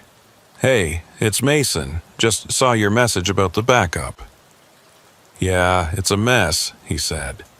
I could hear him typing in the background, probably routing other drivers around different problems. Semi jackknifed around 4 p.m., took out both eastbound lanes. They've got one lane open now, but it's crawling. "What are my options?"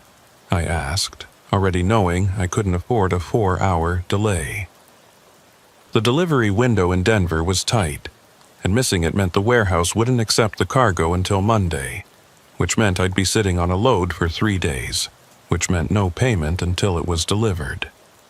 "Let me check," he said, more typing. "Okay, I've got an alternate route for you. It'll add maybe 30 miles to your total distance, but should save you 2 hours at least. Maybe more if that backup gets worse." "Send it to me," I said. "You sure? It's pretty remote. Goes through some canyon country." I should have paid attention to that. Should have asked more questions. But I was thinking about my schedule, about making that delivery window, about keeping my streak of on-time deliveries intact. "I've driven remote before," I said. "It's not a problem." "All right," he said, and I could hear the reluctance in his voice. "Sending it now. Route takes you south on Highway 305, then picks up Route 839 through the canyons. You'll reconnect with I-80 on the other side of the construction zone." My phone pinged with the route notification. I pulled it up on my GPS, zooming in to get a sense of what I was looking at. 2-lane highway, winding through what looked like pretty rugged terrain. But it was a state route, which meant it would be maintained, would have decent pavement. "Looks good," I said. "Thanks for finding this. Drive safe, Mason, and call me if you run into any problems." "Will do," I said, and ended the call. I finished my sandwich, used the restroom, and headed back to my truck. The parking lot was darker now, the sun fully set. A few drivers were standing around outside their cabs, smoking and talking in low voices. I climbed into my truck, started the engine, and pulled back onto the highway. Highway 305 split off from I-80 about 20 miles east of Winnemucca. The turnoff was well marked, a standard green highway sign with reflective lettering. I took the exit, watching my GPS to make sure I was on the right track. The road was smooth at first, newer pavement that felt good under my tires. There wasn't much traffic, just the occasional car or pickup truck passing in the opposite direction. The desert stretched out on both sides, flat and featureless under the stars. After about 40 minutes, I hit the junction with Route 839. This was where the alternate route really began, where I'd be cutting through the canyon country my dispatcher had mentioned. The road changed immediately. It narrowed from 2 full lanes to maybe 1.5, the pavement older and more weathered. The shoulders disappeared completely, replaced by a solid white line on the right and a sheer rock wall rising up maybe 30 feet. On the left side, there was nothing. No shoulder, no guardrail, just a drop-off into darkness. I slowed down, adjusting to the new conditions. This wasn't ideal, but it wasn't the worst road I'd ever driven either. As long as I stayed alert and didn't push my speed, I'd be fine. The GPS showed Route 839 as a thin line cutting through the topography, following the curves of the canyon. According to the map, I had about 70 miles of this before reconnecting with I-80. At my current speed of around 40 miles per hour, that meant less than 2 hours. Still better than sitting in a backup. I settled in, one hand on the wheel, watching the road carefully. My headlights carved a tunnel through the darkness ahead, reflecting off the rock wall to my right. The CB radio was on, tuned to channel 19, but there was no chatter, just a faint hiss of static, which made sense given how remote this area was. The canyon walls grew higher as I drove, closing in from both sides. The road twisted and turned, following the contours of the rock. Some of the curves were sharp enough that I had to slow to 25 miles per hour to navigate them safely, the trailer behind me swinging wide, the tires getting close to that white line, and the void beyond it. After about 20 minutes on Route 839, I noticed something odd. My phone, which had been sitting in the cup holder with 2 bars of signal, suddenly showed no service at all. The GPS was still working, still tracking my position, but the cellular signal was completely gone.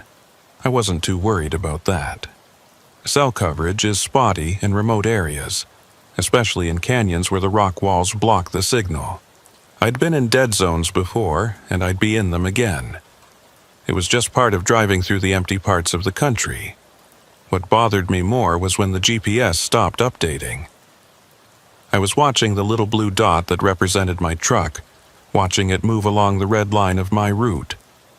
And then, without any warning or error message, it froze. The dot stopped moving even though I was still driving, still covering ground. I tapped the screen, thinking maybe it had gone into sleep mode. Nothing happened. I swiped to close the app and restart it, but when I opened it again, the screen was blank except for a message. Searching for GPS signal. I checked my phone's settings. Location services were turned on, the GPS receiver was active, but it wasn't finding any satellites, which was strange, because GPS signals come from orbit, from satellites that should be visible even in a canyon as long as you have some open sky above you. I glanced up through the windshield. The canyon walls leaned in at an angle, but I could still see a strip of sky overhead, could still see stars. There was no reason the GPS shouldn't work, but it didn't. The phone kept searching, kept failing to connect. I set it aside and focused on driving.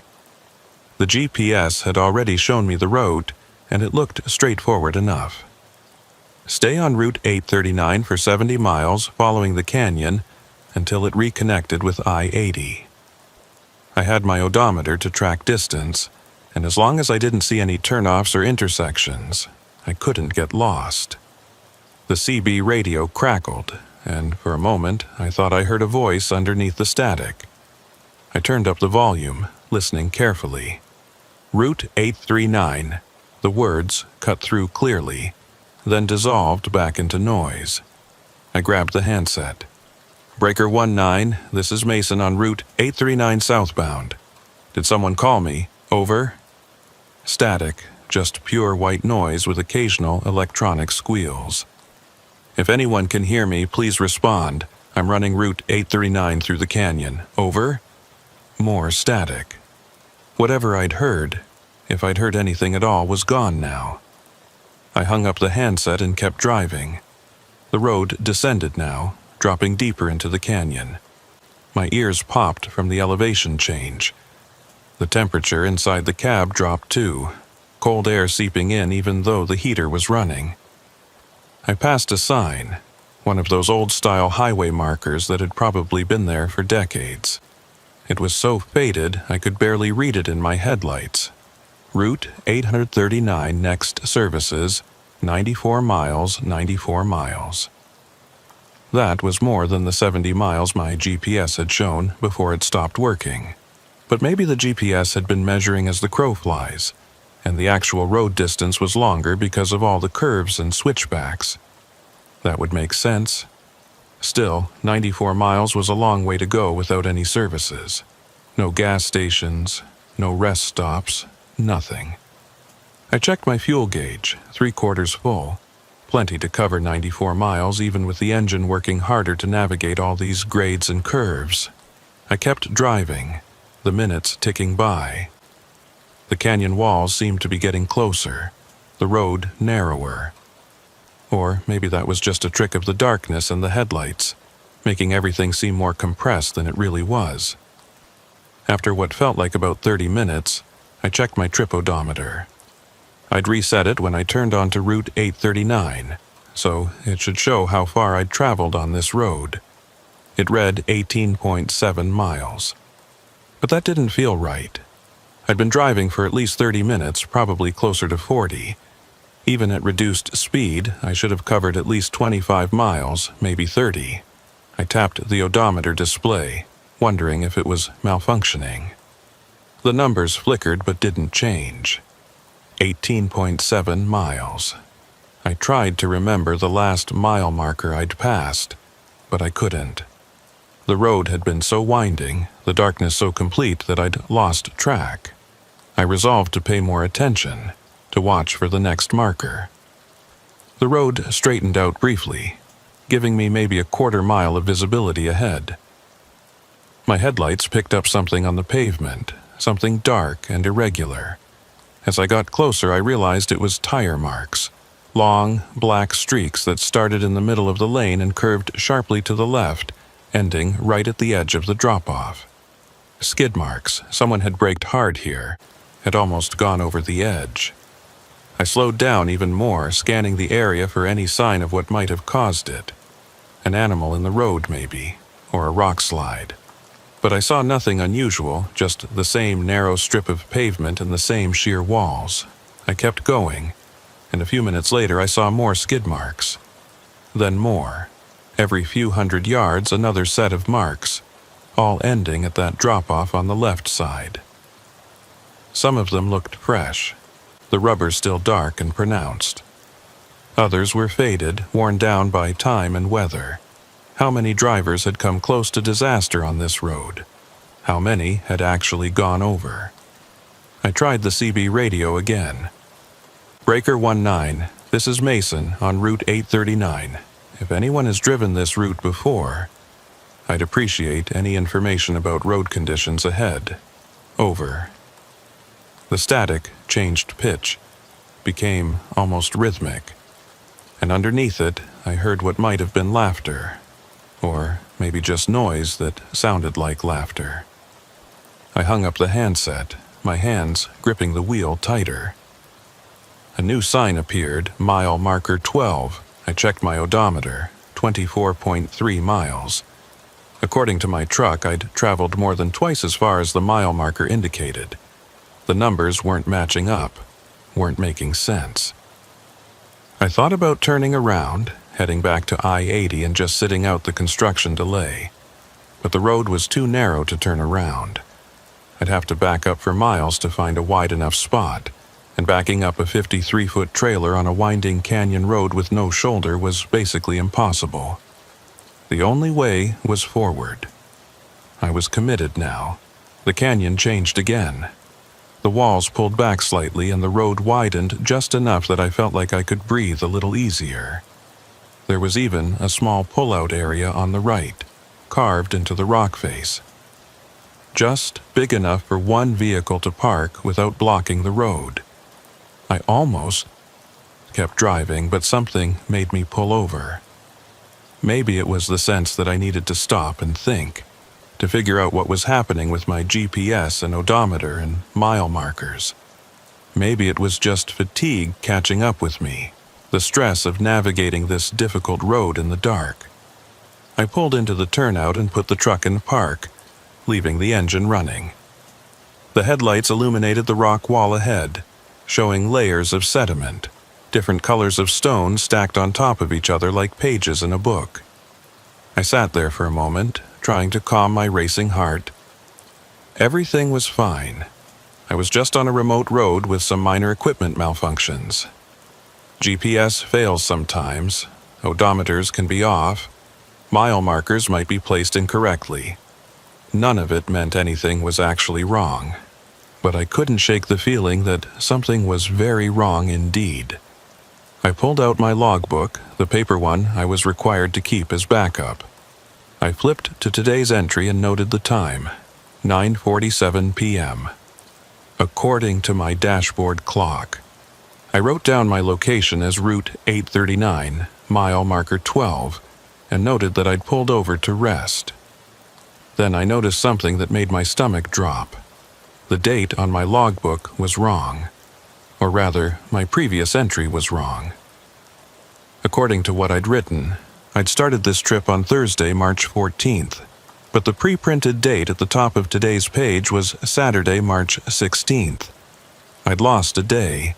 Somewhere between leaving Sacramento and pulling over in this canyon, an entire day had disappeared. But that was impossible.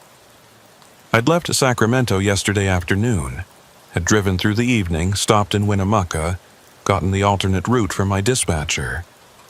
All of that had happened in the span of maybe 8 hours. There was no way a full day had passed. I checked my phone, even though it had no signal.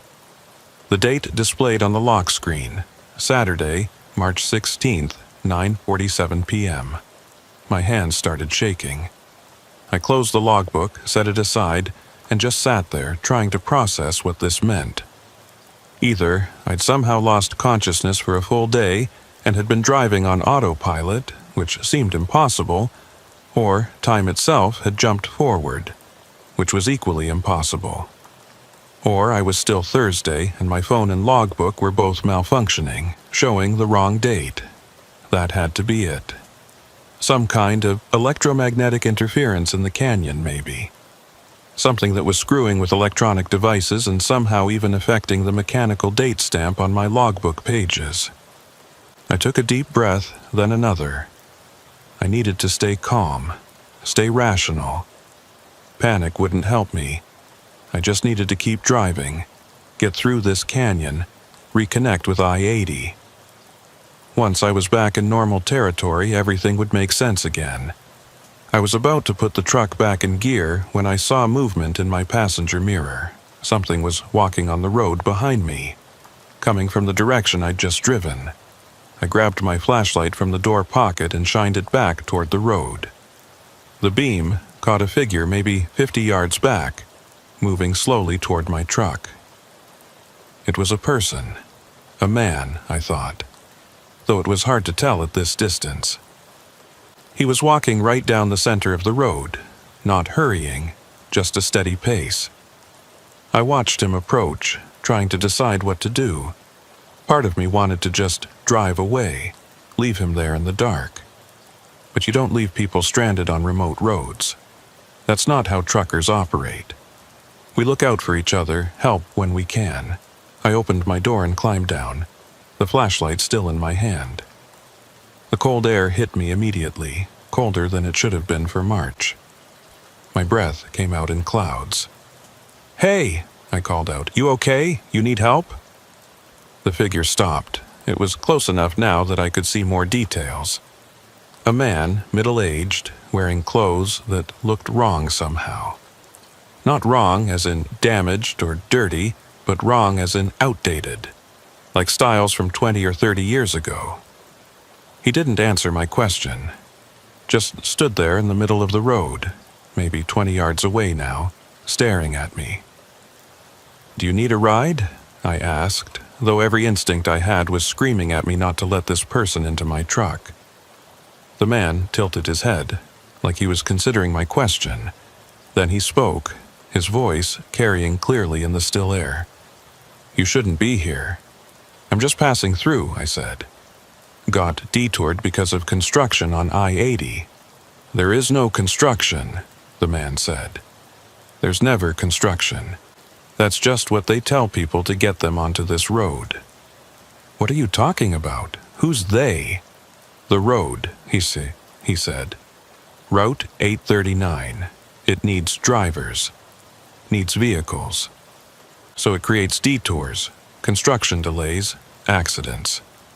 Anything to redirect traffic onto itself." I took a step back toward my truck.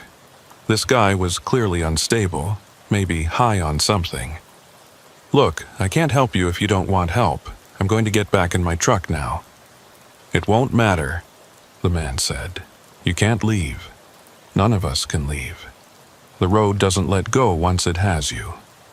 "I'm leaving right now," I said, backing up another step. The man laughed, but there was no humor in it.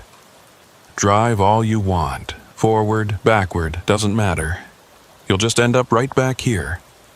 This spot, this exact turnout, I've been trying for years." "Years," he said, "years."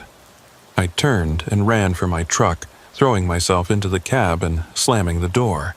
I hit the lock button, my hands shaking so badly I could barely control them. The man was still standing there in the road, illuminated by my headlights now. He was smiling, but it was a sad smile, the smile of someone who'd given up hope a long time ago. I put the truck in gear and hit the accelerator, pulling back onto the road. I had to swerve around him, came within a few feet of clipping him with my mirror, but he didn't move, didn't even flinch.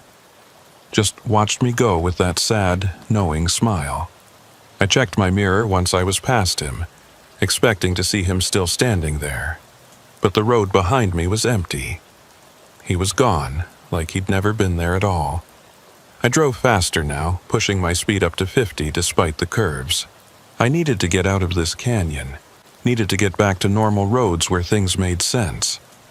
But the man's words kept echoing in my head.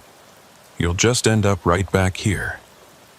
I drove for what felt like an hour, following curve after curve, descent after descent.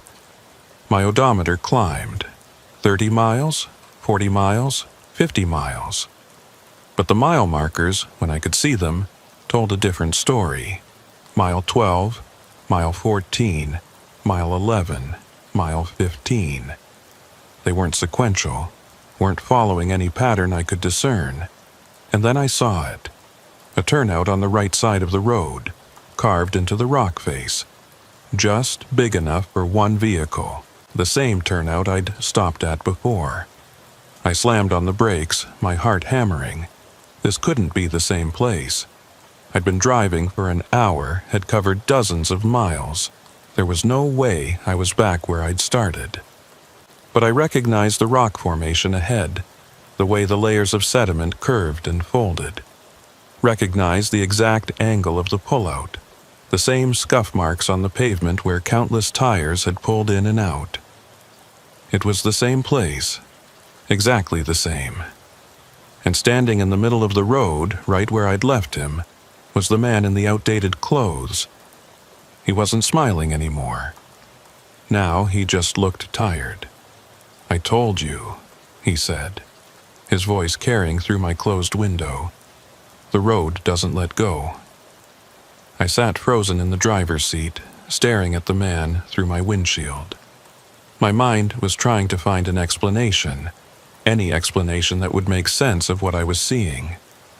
Maybe there were multiple turnouts that looked similar. Maybe I'd gotten turned around somehow, had accidentally reversed direction without realizing it.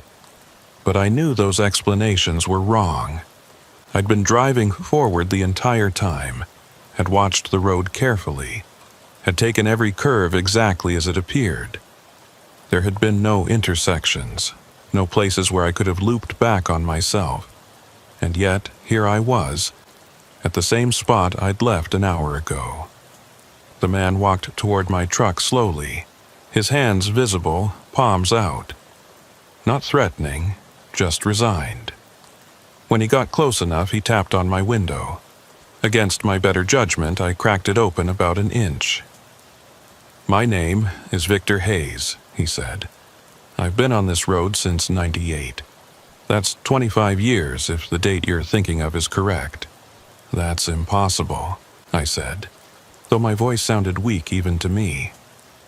"You'll learn that impossible doesn't mean much on Route 839, Victor said. "The rules are different here. Time, distance, direction. None of them work the way they should." "How did you end up here?" I asked. "Same way you did, probably. Construction delay, detour, alternate route that looked fine on paper. I was hauling steel beams from Portland to Salt Lake City. Never made the delivery." He paused, looking down at his hands. "My wife thinks I abandoned her. My kids grew up without me. And I've been driving the same stretch of road over and over, trying to find a way out." "There has to be a way out," I said. "Roads don't just trap people. That's not how reality works." "Reality," Victor repeated, and laughed bitterly. "You still think you're in normal reality? Look at your phone, check the date, check the time. Then drive for another hour and check again. Tell me if reality is still working the way you think it should." I didn't want to believe him, but I'd already seen the evidence. The GPS failure, the mismatched odometer readings, the lost day. Something was fundamentally wrong with this place. "What happens if I just stop?" I asked. "What if I park here and wait for help?" "Help doesn't come," Victor said. "I waited for 3 months, sat in my truck, rationed my food, drank rainwater that pooled in the rock formations. No one drove past. No rescue vehicles, no helicopters, nothing. Finally, I gave up and started driving again, hoping I'd find something, anything. But there's nothing to find. Just this road looping back on itself." "My dispatcher knows where I am," I said. "When I don't show up in Denver, he'll send someone looking for me." "Will he?" Victor asked. "Or will Route 839 tell him you completed your delivery just fine? Will it send messages from your phone saying everything's okay? This road is smart, it knows how to cover its tracks." I pulled out my phone, even though it had no signal. I opened my message app, looking at my last exchange with my dispatcher. The timestamps were wrong. Messages I'd sent hours ago showed times that hadn't happened yet. And there, at the bottom of the conversation, were messages I didn't remember sending. "Made it through the alternate route just fine. Thanks for the heads up about construction. Mason delivery completed ahead of schedule. Heading back west. Mason." I stared at those messages, reading them over and over. I hadn't sent them. Couldn't have sent them without cell signal. But there they were, time-stamped for tomorrow morning, already marked as delivered and read. "It's already covering for you," Victor said quietly. "Making sure no one comes looking, that's what it does." I set the phone down, my hands shaking. "How many others are there? Besides you and me?" "I've seen 3 other trucks in the 25 years I've been here," Victor said. "Each one appeared, drove the loop for a while, then disappeared. I don't know if they got out or if something else happened to them. I just know I'm still here, still driving, still trying. Why are you on foot? I asked, realizing I hadn't seen another truck anywhere. Victor's expression darkened. My truck ran out of fuel about 15 years ago. Gauge always showed half full no matter how much I drove, and then one day the engine just died. Wouldn't restart. I've been walking the loop ever since. That doesn't make sense. You'd die of dehydration in a few days. You'd think so, Victor said. But time doesn't pass normally here. Sometimes I walk for what feels like hours, and my watch only shows minutes. Sometimes I sleep for what feels like minutes and wake up to find days have passed. I don't get hungry the way I should. Don't get thirsty. It's like my body is stuck in a loop too, just like the road. I looked at my fuel gauge. Still 3/4 full, exactly where it had been since entering the canyon. Victor was right. It hadn't moved at all. "What are you carrying?" Victor asked, nodding toward my trailer. "Electronics. Computer equipment, mostly." I wonder if that matters. If the cargo determines how long the road keeps you. What do you mean? "Just a theory," Victor said. "The 3 trucks I saw, one was carrying livestock, one had a refrigerated trailer with food, one was hauling cars, all different cargo. They all disappeared at different times. I had steel beams. Maybe the road wants certain things, lets go of others." "That's insane," I said. "Is it?" Victor asked. "Is it any more insane than a road that loops back on itself, that makes time jump forward and backward, that traps people for decades?" He had a point. "So, what do I do?" I asked. "Just drive until it decides to let me go?" "That's what I've been doing," Victor said. "Haven't found a better option yet. But maybe you'll have better luck. You've got a truck that still runs. You've got fuel. You can cover more ground than I can. Come with me," I said, surprising myself. "Ride in the passenger seat. We'll figure this out together." Victor smiled, that same sad smile from before. "I appreciate the offer, but I can't. I tried to get in someone else's truck once, years ago, grabbed the door handle, and..." He held up his hand, showing me a scar across his palm. "It burned me, like touching a hot stove. The road won't let me leave my own route. I have to walk it. What if I drove slowly, kept pace with you? You could try," he said. But his tone suggested it wouldn't work. "Listen, I'm going to keep walking. You do what you think is best. If you find a way out, if you make it back to the real world, do me a favor. Look up Catherine Hayes in Portland, Oregon. Tell her Victor didn't abandon her. Tell her I tried to come home." "I will," I said, though I had no idea if I'd ever get the chance. Victor nodded, stepped back from my truck and started walking. He moved slowly but steadily, heading in the direction I'd just come from. Or thought I'd come from. On this road, direction didn't seem to mean much. I sat there for another minute, trying to decide what to do. Then I put the truck in gear and started driving again. Maybe Victor was right and I'd just end up back here. But I had to try. Had to believe there was a way out. I drove carefully, watching the odometer, counting the mile markers when I could see them. The numbers still didn't match, still made no sense, but I tracked them anyway, looking for patterns. Mile 12, mile 18, mile 9, mile 23, mile 12 again. I passed the same rock formations multiple times. The same curves, the same skid marks on the pavement. The road was repeating, but not in a simple loop. It was more complex than that, like a knot that folded back on itself in multiple places. After what my watch said was 2 hours, but my dashboard clock said was 30 minutes, I saw something new. There was a truck ahead of me, parked in the middle of the road. It was old, maybe from the early 2000s. The cab door was open, and the headlights were still on, though they were dim, the battery clearly dying. I slowed as I approached, pulling up behind it. I grabbed my flashlight and got out, the cold air hitting me like a wall. I approached the truck cautiously, calling out, "Hello? Anyone here?" No response. I looked inside the cab. Empty, the keys were still in the ignition, turned to the on position. The fuel gauge showed half full.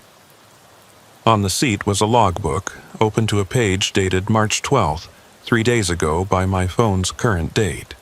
The last entry read, "Can't go forward, can't go back. Odometer says 247 miles, but I keep passing the same landmarks. Fuel won't run out, GPS won't work. This doesn't make sense. Going to walk ahead, see if I can find anything on foot." I checked the back of the truck. No trailer. This was just a cab. A day cab used for local runs, not long hauls. Whoever had been driving it was probably local, had taken Route 839 thinking it was just a normal shortcut. I went back to my own truck and continued driving, leaving the abandoned cab behind. But I couldn't stop thinking about it.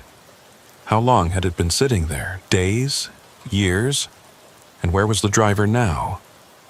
The road descended sharply and I had to downshift to control my speed. The grade was steep enough that I could feel gravity pulling me forward. My brakes were working hard, getting hot. I could smell them, that acrid, burning smell that meant I was pushing them to their limit. The descent continued for what felt like miles. I started to worry that I'd overheat my brakes, that I'd lose control and go over the edge. But then, as suddenly as it had started, the road leveled out. I was at the bottom of the canyon now, or what I assumed was the bottom. The walls rose up on both sides, so high I couldn't see their tops. The strip of sky overhead was narrower here, just a thin line of stars, and ahead, barely visible in my headlights, was another turnout. The same turnout, or an identical copy. I pulled in, my heart sinking. Had I looped back again? But I'd been keeping track, had noted every landmark. I shouldn't be back here yet. I checked my odometer, 73.4 miles since entering Route 839. I'd covered significant distance, should be well past this spot. Unless this wasn't the same turnout. Unless there were multiple turnouts, all identical, placed at intervals along the loop. I got out, flashlight in hand, and examined the rock face, looking for any distinguishing feature, anything that would tell me if this was the same spot or a different one. And then I saw it. Scratched into the rock, barely visible, were words. Victor H. was here, day 437. I ran my fingers over the carving. It was old, the edges worn smooth by time and weather. Victor had been here, had marked this spot, almost 2 years into his imprisonment on this road. I pulled out my pocket knife and carved my own message below his. Mason H., March 16th, then I added, "Going to find a way out." I didn't know if anyone would ever see it, didn't know if I'd ever see it again myself. But it felt important to leave some mark, some evidence that I'd been here. I got back in my truck and pulled out my paper atlas, the old-fashioned road map I kept in the door pocket for emergencies. I flipped to Nevada, looking for Route 839. It wasn't there. The road simply didn't exist on the map. In the area where I should be, there was nothing but empty space, not even a dotted line to indicate an unpaved road. I checked the map index, looking for any mention of Route 839. Nothing. As far as the atlas was concerned, this road didn't exist. I thought about what Victor had said, about the road creating detours and construction delays to lure people in. If Route 839 didn't officially exist, then how had my dispatcher found it? How had it appeared on my GPS? The answer was chilling. It hadn't. My dispatcher probably sent me on a normal, alternate route, Highway 305 or something similar. But Route 839 had intercepted me somehow, had replaced the real road with itself, had pulled me off the map and into this impossible loop. My CB radio crackled, and a voice came through clearly. "Mason Holt." I grabbed the handset. "Who is this? How do you know my name?" "You carved it into the rock," the voice said. "I can see it. I can see everything that happens on my road." "Your road?" I said. "What are you?" "I am Route 839, the voice said, and it sounded almost amused. "I am the pavement and the rock. I am the curves and the drop-offs. I am every mile marker and every skid mark. This is my place, and you are my guest." "Let me go," I said. "I don't want to be here." "But I want you here," the voice said. "I've been alone for so long, just me and Victor, walking his endless loop. It's nice to have someone new, someone who still has hope." "You can't keep me here," I said, though I had no idea if that was true. "Can't I?" the voice asked. "Look at your fuel gauge, look at your odometer.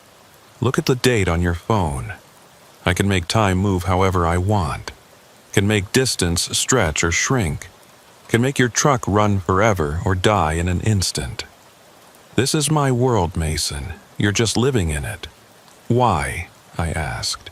"Why trap people here?" "Because I'm lonely," the voice said, and for a moment it sounded almost sad. "I was built to carry traffic, to connect places, to be useful. But I was never used, never finished. The construction crew disappeared before they could complete me. I was left here, incomplete, forgotten. So I finished myself, extended myself, made myself into something that could exist outside the normal world. And now I collect the things I need. Drivers, mostly, people to keep me company, to drive my curves and admire my views, to be here with me." "That's insane," I said. "Is it?" the voice asked. "Or is it just lonely? Everyone needs companionship, Mason, even roads." The radio went dead, the static cutting out completely. I was left in silence, just the rumble of my engine and the whistle of wind through the rocks. I tried to think rationally, to approach this like a problem I could solve. Route 839 was some kind of anomaly, some impossible place where normal physics didn't apply. But there had to be limits to what it could do, had to be weaknesses. Victor had been here for 25 years and hadn't found a way out. But Victor had been walking, limited in his mobility. I had a truck, had fuel that apparently wouldn't run out, had the ability to cover ground quickly. What if the loop had an edge? What if I could find the boundary where Route 839's influence ended and normal reality began? I put the truck in gear and started driving again, this time with a new strategy. Instead of following the road's curves, I'd look for any deviation, any branch, any possible exit. I drove for hours, my eyes scanning constantly. The road continued its endless twisting, continued looping back on itself. I passed the abandoned day cab 3 more times. Saw the same mile markers repeating in their nonsensical sequence. Saw my own tire marks on the pavement, proof that I'd been here before. But I didn't give up. Couldn't give up. Because the alternative was to end up like Victor, trapped here for decades, walking an endless loop while the world moved on without me. And then, just when I was starting to lose hope, I saw something different. There was a crack in the road ahead, not a normal crack, not the kind caused by weathering or freezing. This was a gap, a space where the pavement simply ended and then started again a few feet later. I slowed down, approaching carefully. The gap was maybe 3 feet wide, running perpendicular across both lanes. Beyond it, the road continued as normal. But in the gap itself, I could see something that made my brain hurt to look at.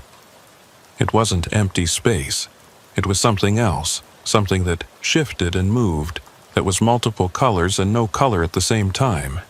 Like looking at a glitch in reality, a place where the world hadn't loaded properly. I stopped the truck about 10 feet from the gap and got out.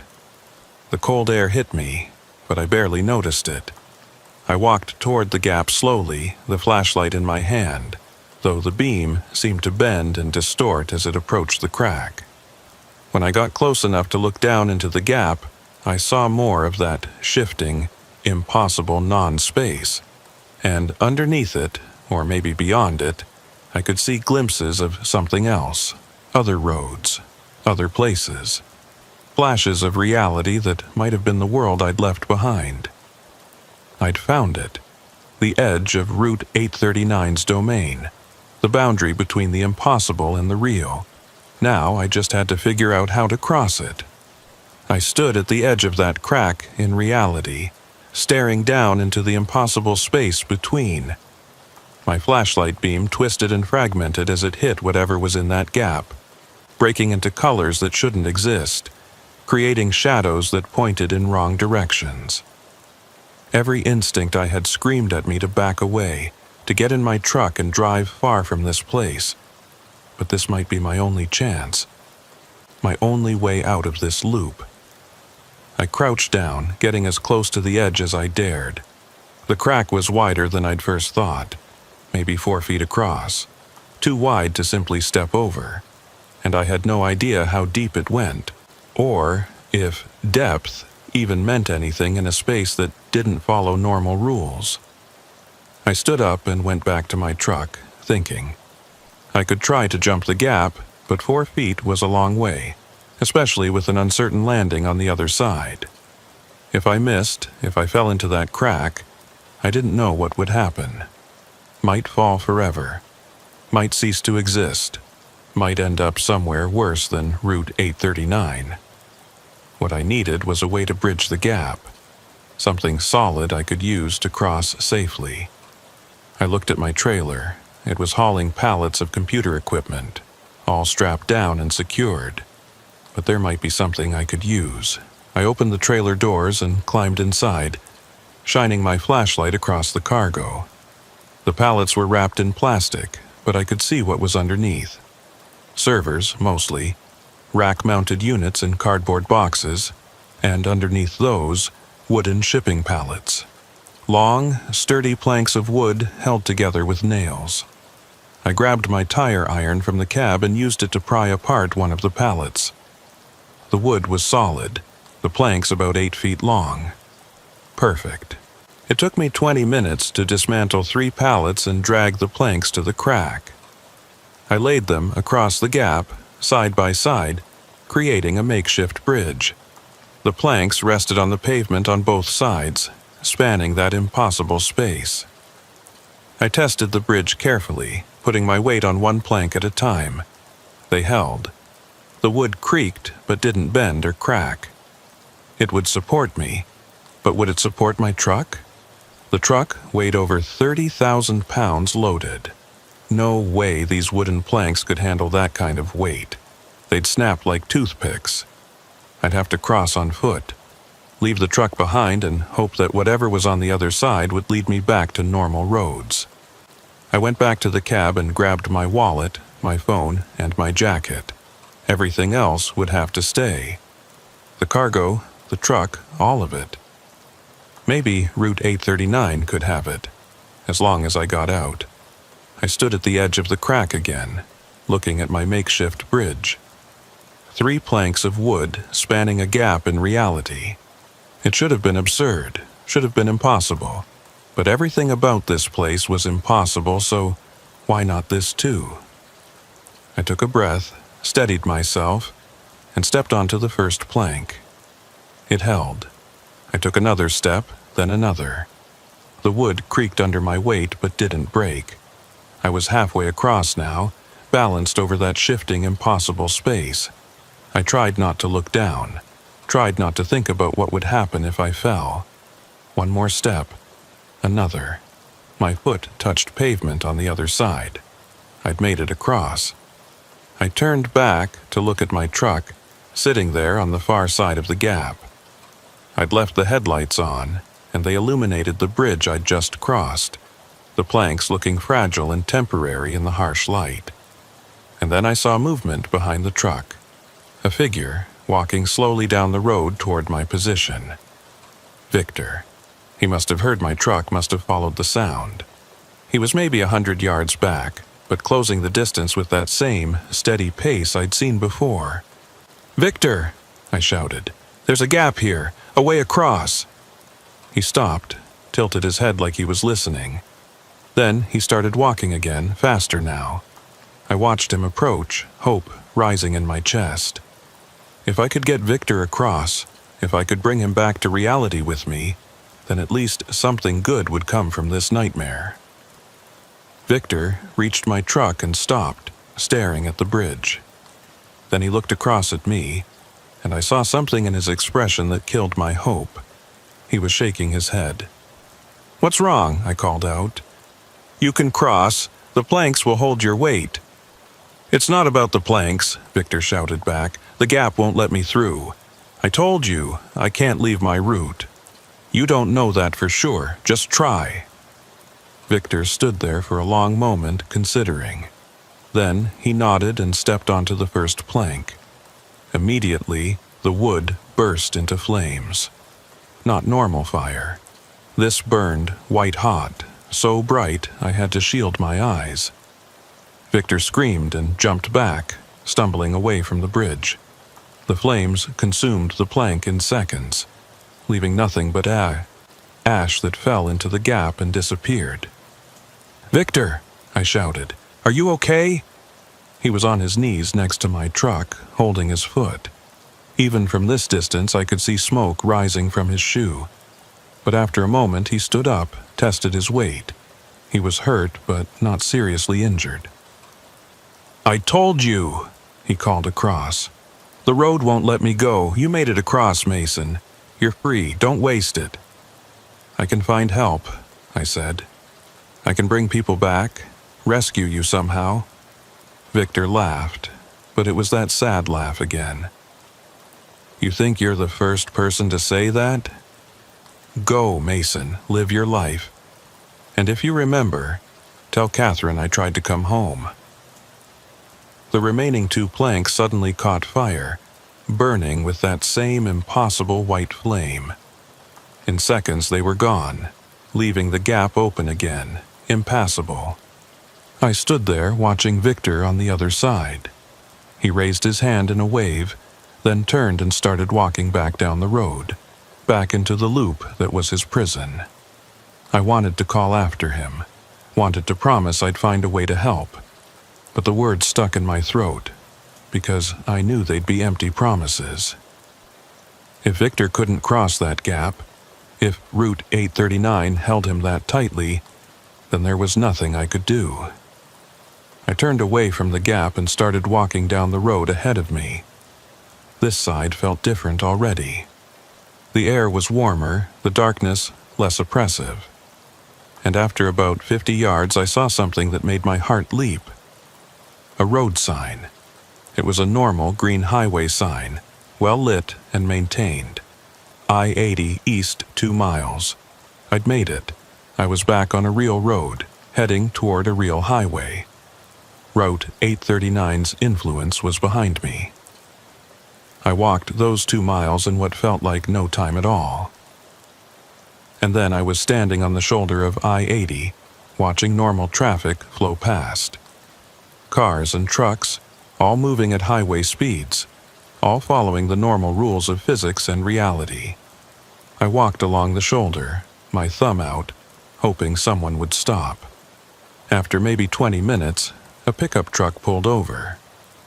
The driver was an older man, weathered face, kind eyes. "You okay?"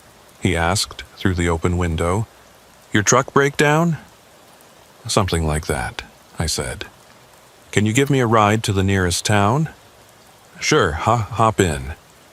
I climbed into the passenger seat, and the simple normalcy of it almost made me cry. The truck smelled like coffee and cigarettes. The radio was playing country music. Everything was real and solid and normal. "Where are you headed?" the driver asked as he pulled back onto the highway. "Anywhere," I said. "Anywhere is fine." He gave me a strange look but didn't press. We drove in silence for a while and I watched the mile markers tick past, each one sequential, each one exactly where it should be. After about 30 minutes, we reached a small town. The driver pulled into a gas station and I thanked him and got out. He drove away, and I stood there in the parking lot surrounded by normal people doing normal things. Pumping gas, buying snacks, checking their phones. I pulled out my own phone. Still no signal, but the GPS was working now, showing my exact location. I was in Wells, Nevada, about 60 miles east of where I'd entered Route 839. 60 miles. I'd driven what felt like hundreds of miles on that impossible road, had looped back on myself dozens of times. But in the real world, in normal space, I'd only moved 60 miles. I found a payphone outside the gas station and called my dispatcher, reversing the charges. He answered on the third ring. "Mason, where the hell have you been? You were supposed to deliver that load yesterday." "I got lost," I said, which was both true and completely inadequate. "I need you to send someone to pick me up. I'm in Wells, Nevada. My truck is... I had to abandon it." "You what?" "Mason, that truck is worth more than you make in 5 years. You can't just abandon it." I had no choice, I said. "Look, I'll explain everything when you send someone. But I can't go back for it. I won't go back for it." There was a long pause, then, "All right, stay put. I'll have someone there in a few hours." "Thank you," I said, and hung up. I went into the gas station and bought a coffee and a sandwich, using the last of my cash. Then I sat at a picnic table outside and waited. My hands were shaking. Now that the adrenaline was wearing off, now that I was safe, my body was finally processing what I'd been through. I'd escaped an impossible place, had left behind a truck and a cargo worth more money than I'd ever seen. Had left behind a man who'd been trapped there for a quarter century. And the worst part was that no one would believe me. How could they? If I told the truth, told them about Route 839 and the loop and the voice on the radio, they'd think I'd had a breakdown. Would pull my CDL, would make sure I never drove again. So I'd have to lie. Tell them I got lost, my GPS failed, I panicked, and abandoned the truck. Take the hit to my reputation, maybe lose my job, but keep my sanity, keep my ability to work, because the alternative, trying to explain what had really happened, would destroy me. The sun was setting when a company truck finally pulled into the parking lot. The driver was someone I knew, another trucker named Blake. We'd run into each other at various truck stops over the years, had shared a meal or two. "Mason," he said, getting out. "You look like hell. What happened?"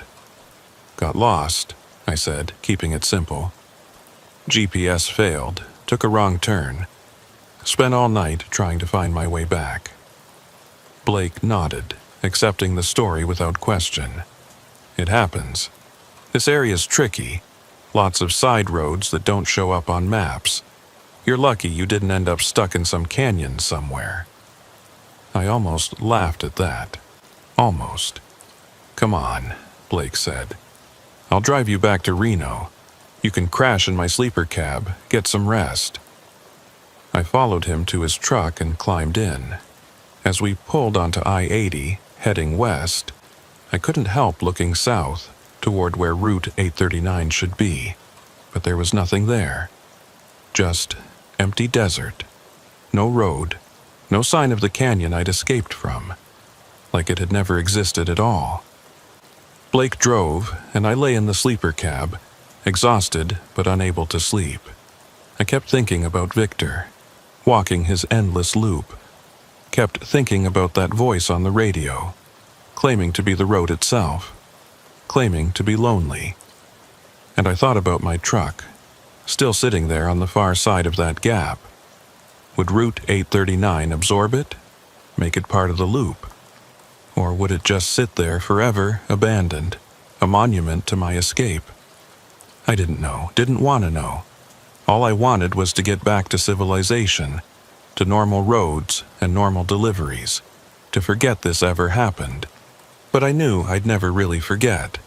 Would carry it with me always, would see Route 839 in every unfamiliar road, every GPS detour, every construction delay.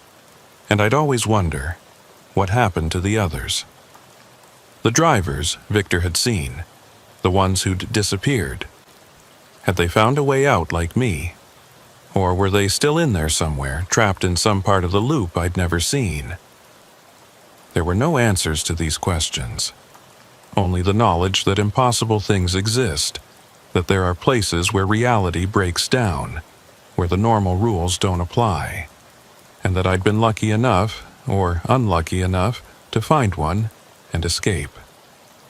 We reached Reno around midnight. Blake dropped me off at a motel, and I rented a room with my credit card. The clerk didn't ask questions, just handed me a key and pointed toward the rooms. I lay in the bed, staring at the ceiling, listening to the sounds of normal traffic outside. Cars passing, people talking, the hum of the ice machine down the hall. Normal sounds. Real sounds. Sounds that meant I was back in the world, away from that impossible place. But even as I lay there, grateful to be free, I couldn't stop thinking about what Route 839 had said. About being lonely. About wanting companionship. And I wondered how many other roads out there felt the same way. How many other impossible places were waiting, watching, hoping to trap someone who'd keep them company. The thought kept me awake until dawn. That was 8 months ago. 8 months since I escaped Route 839, since I left my truck and my cargo and Victor Hayes behind on an impossible road that shouldn't exist. I'm still driving, still hauling freight, but everything's different now. The company fired me, like I knew they would. Abandoning a truck, losing a cargo worth over $200,000. There was no coming back from that. They threatened to sue, to garnish my wages for years, but in the end they just let me go. Probably figured I wasn't worth the legal fees. I found work with a smaller outfit, one that doesn't ask too many questions. The pay is worse, the trucks are older, the routes are less desirable. But I don't complain. I'm just grateful to still be driving. Though some days I wonder if I should have quit entirely. Should have found a different line of work, something that keeps me off the roads, away from the possibility of ending up in another place like Route 839. But driving is what I know, what I'm good at, and despite everything, despite the fear that lives in my chest every time I see an unfamiliar highway sign, I can't quite give it up. I check my routes obsessively now. Triple-check GPS coordinates against paper maps. Call dispatch to verify every alternate route, every detour. I avoid canyon roads entirely, stick to major interstates where possible. My coworkers think I'm paranoid. Maybe I am. But I'm also alive and free, which is more than Victor Hayes can say. I tried to keep my promise to him. Tried to find Catherine Hayes in Portland, Oregon. But there were 17 women with that name in the Portland area, and none of them were married to a Victor. Either I had the wrong city, or Catherine had remarried and changed her name, or Victor had been wrong about where she lived. Or maybe, and this is the thought that haunts me, maybe Victor's timeline was different from mine. Maybe his 1998 was my 2018, or some other year entirely. Maybe time in Route 839 was so broken that he'd been pulled from a completely different era, and his Catherine had been dead for decades in my reality. I don't know. Can't know. And that uncertainty eats at me. I also tried to find records of Route 839, of the construction crew that disappeared, of any official documentation that would prove the road existed. I spent weeks searching through state archives, historical societies, construction records. I found nothing. No Route 839. No missing construction crew in 1943 or any other year. No reports of drivers disappearing on canyon roads in Nevada. Either the records were buried so deep I couldn't find them, or Route 839's existence is so impossible that even history rejects it. But I know it's real. I have proof. My watch still runs 6 hours behind normal time. I've taken it to 5 different jewelers, and they all say the same thing. The mechanism is perfect, keeping perfect time. It's just keeping time in a different reality. And sometimes, late at night when I'm on a long haul, my CB radio crackles to life even though it's turned off. I'll hear that voice, the one that claimed to be the road itself. It never says much, just, "I miss you, Mason. Come back and visit sometime." I never answer, don't even acknowledge that I heard it. Just keep driving, watching the road, staying alert. Because I know the truth now, in my bones, in the watch that runs on impossible time, in the static that carries voices that shouldn't exist. Route 839 is still out there, still looping, still trapping anyone unlucky enough to find it. And it remembers me, remembers that I escaped, and it wants me back. I see signs sometimes in the corner of my vision. Green highway signs that shouldn't exist, showing routes that don't appear on any map. I'll be driving along a normal interstate and suddenly there'll be an exit for Route 839, or County Road 34, or some other designation I've never heard of. But when I look directly at them, when I focus my attention, they're gone. Replaced by normal signs for normal exits. I think Route 839 is testing me, seeing if I'll take the bait again, if I'll trust an alternate route one more time. I won't. I've learned my lesson. But I wonder about other drivers, about the people who don't know, who haven't been warned. How many of them are taking those exits right now, following those impossible routes, ending up in loops they'll never escape? And I wonder if I should try to warn them, if I should start some kind of website, some repository of information about impossible roads. Tell my story. Tell Victor's story. Hope that someone believes me. But who would listen? Who would take seriously a trucker claiming that haunted roads exist? That there are places where physics breaks down and you can drive forever without getting anywhere? They'd call me crazy. And maybe they'd be right. So I keep quiet, keep driving, keep checking my routes 3 times before I start each trip. And I try not to think about Victor still walking his loop after all these years.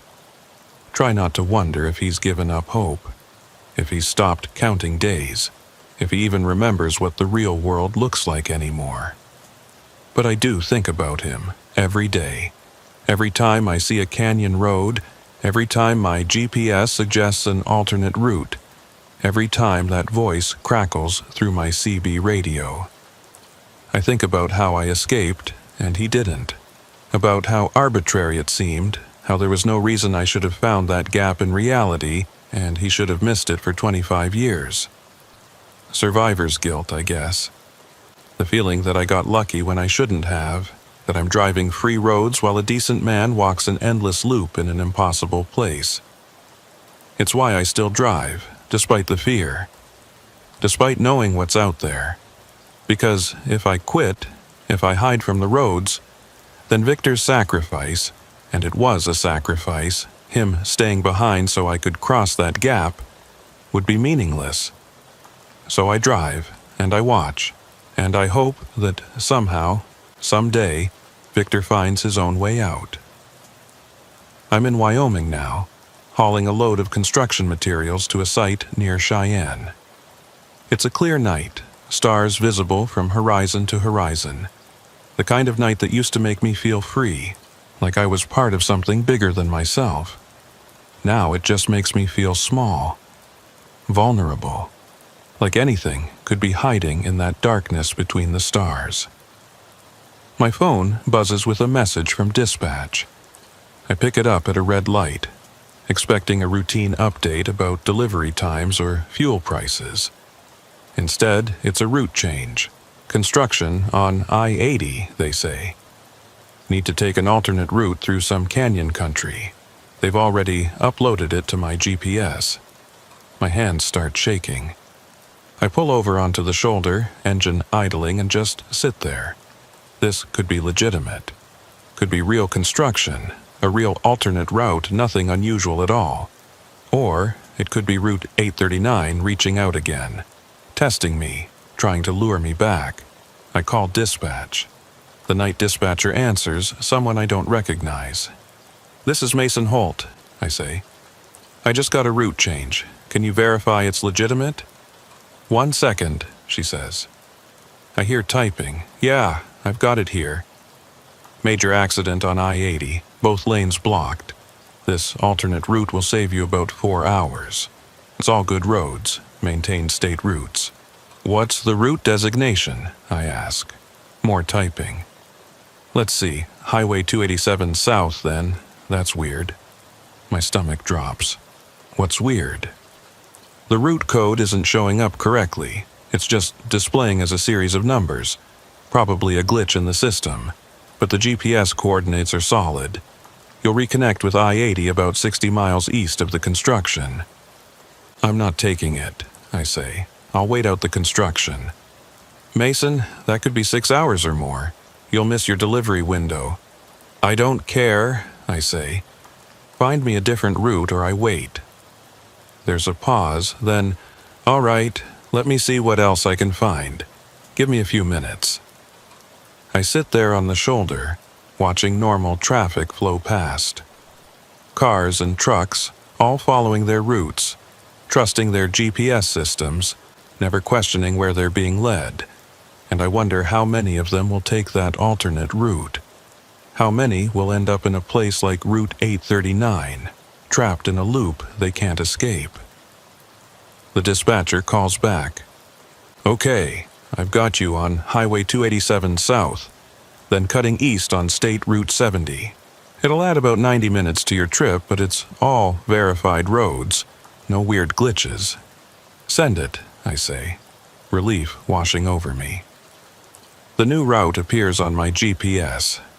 I zoom in, checking every junction, every turn. It all looks legitimate. Real roads, real destinations. But I'll still check it 3 times before I start driving. We'll still watch every sign, every mile marker, every exit, because I know what's out there now.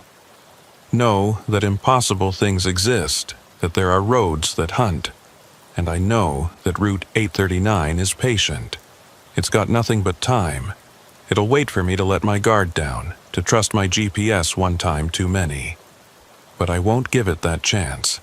I'll keep checking, keep verifying, keep watching, for the rest of my life if necessary. Because the alternative, ending up back on that loop, back in that impossible place, is worse than any amount of paranoia. I put the truck in gear and pull back onto the highway following my new route. The night is clear, the roads are empty, and everything feels normal. But in the back of my mind, I can still hear that voice from the CB radio. "I miss you, Mason. Come back and visit sometime." And I know with absolute certainty that one day Route 839 will try to collect me again. When that day comes, I'll have to be ready, have to be alert, have to recognize the signs before it's too late. Because I've seen what happens to people who don't escape, have met Victor Hayes still walking his loop after a quarter century, have seen that sad resignation in his eyes, that acceptance of a fate worse than death. I won't let that happen to me. Won't let Route 839 win. But I also won't stop driving. Won't let fear keep me off the roads. Because roads are what I know, what I do. And despite everything, despite the terror and the uncertainty, I can't imagine doing anything else. So I drive. through the night, through the uncertainty, through the fear. And I watch, always watch, for that green sign with the wrong route number, for that GPS glitch that looks too convenient, for that voice on the radio calling my name. And if I see any of those things, I'll do what I should have done the first time. I'll turn around. I'll find another way. I'll choose the longer route, the slower route. Any route that doesn't lead back to that impossible place. Because I know the truth that most drivers never learn.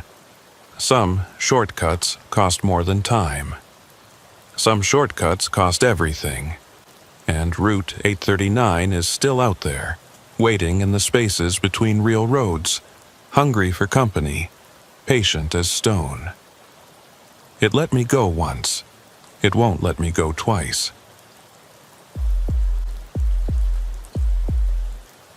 My name is Wyatt Dalton, and I've been running loads through the Southwest for 9 years. Started right after my discharge from the Army, looking for something that would let me keep moving.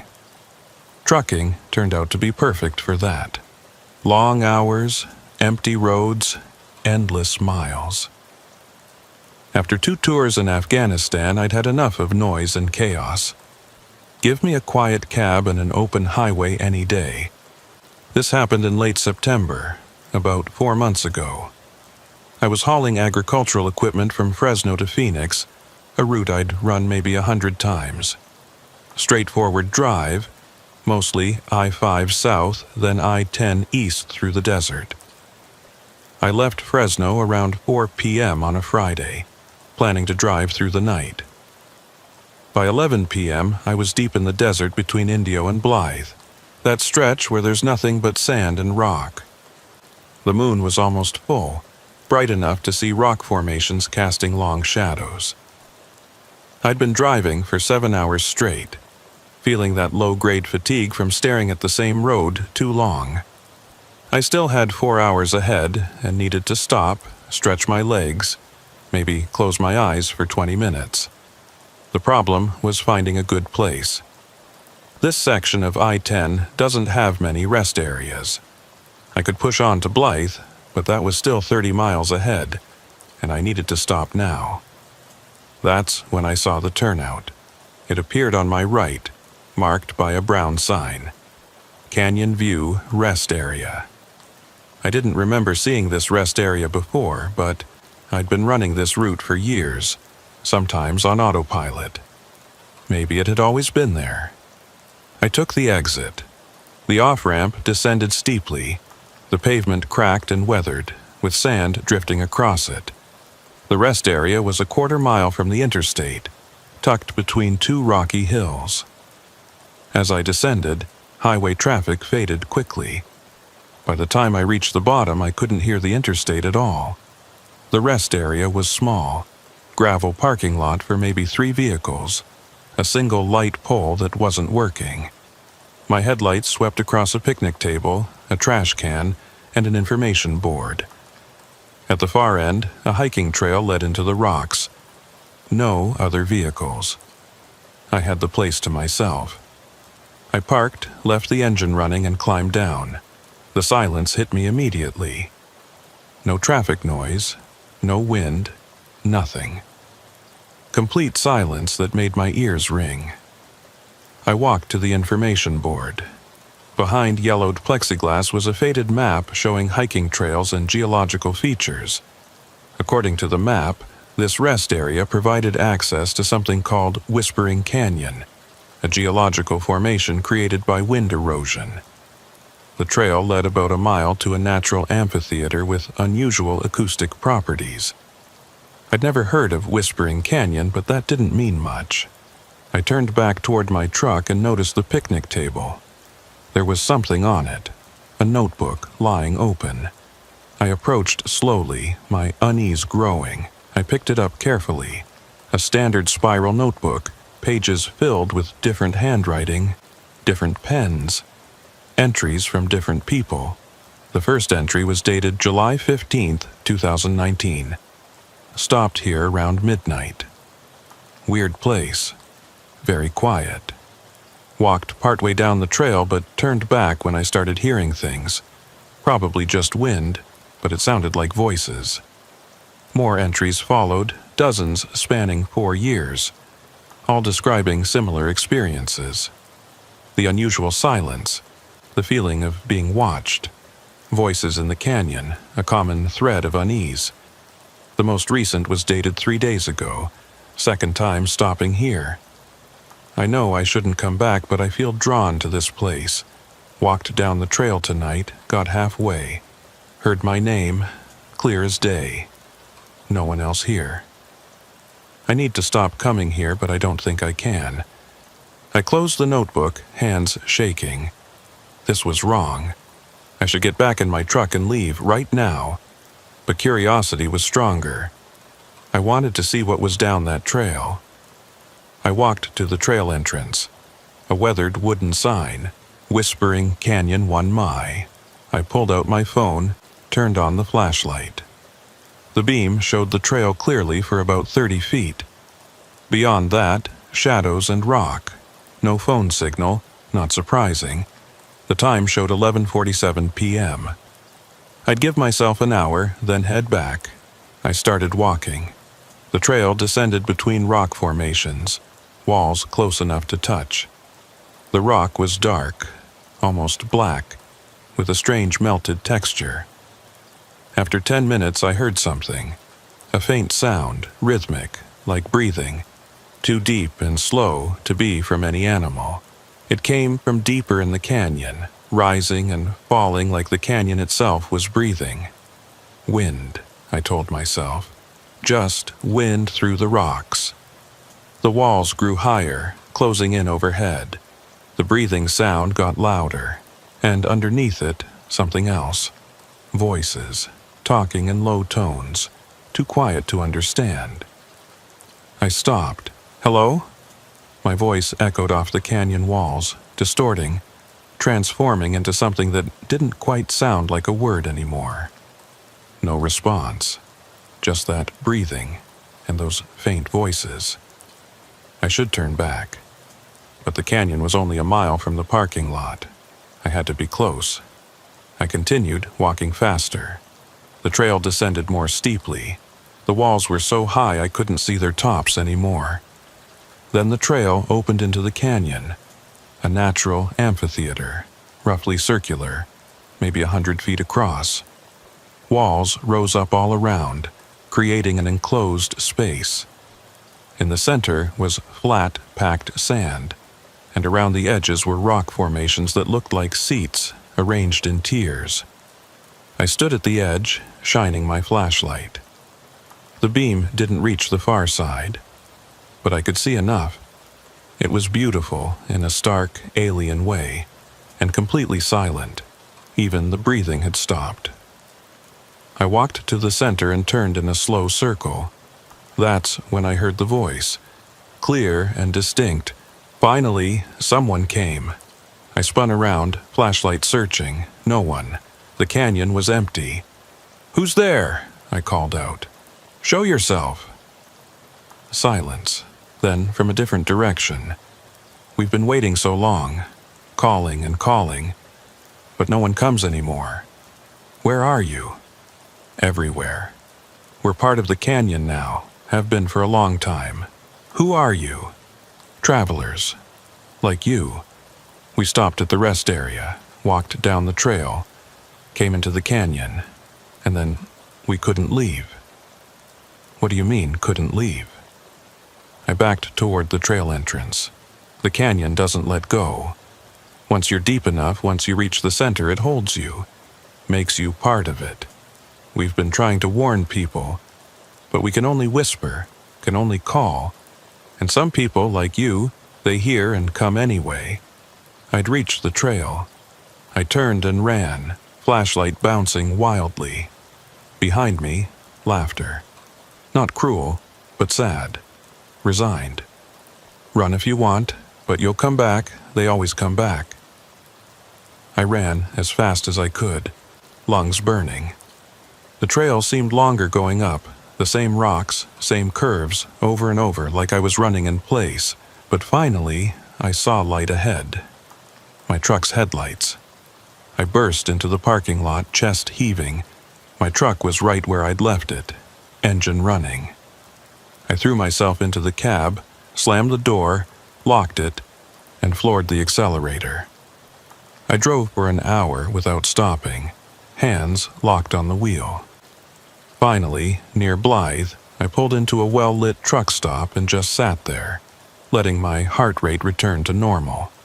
What had that been? A prank? Some kind of elaborate hoax with hidden speakers in the canyon? But I knew that wasn't it. The voice had been too clear, too real, and the things it had said, about the canyon not letting go, about travelers becoming part of it, those weren't the words of a prankster. I pulled out the notebook I'd taken from the picnic table, the one with all the entries. I'd grabbed it without thinking when I ran back to my truck, and now I flipped through it again, reading more carefully.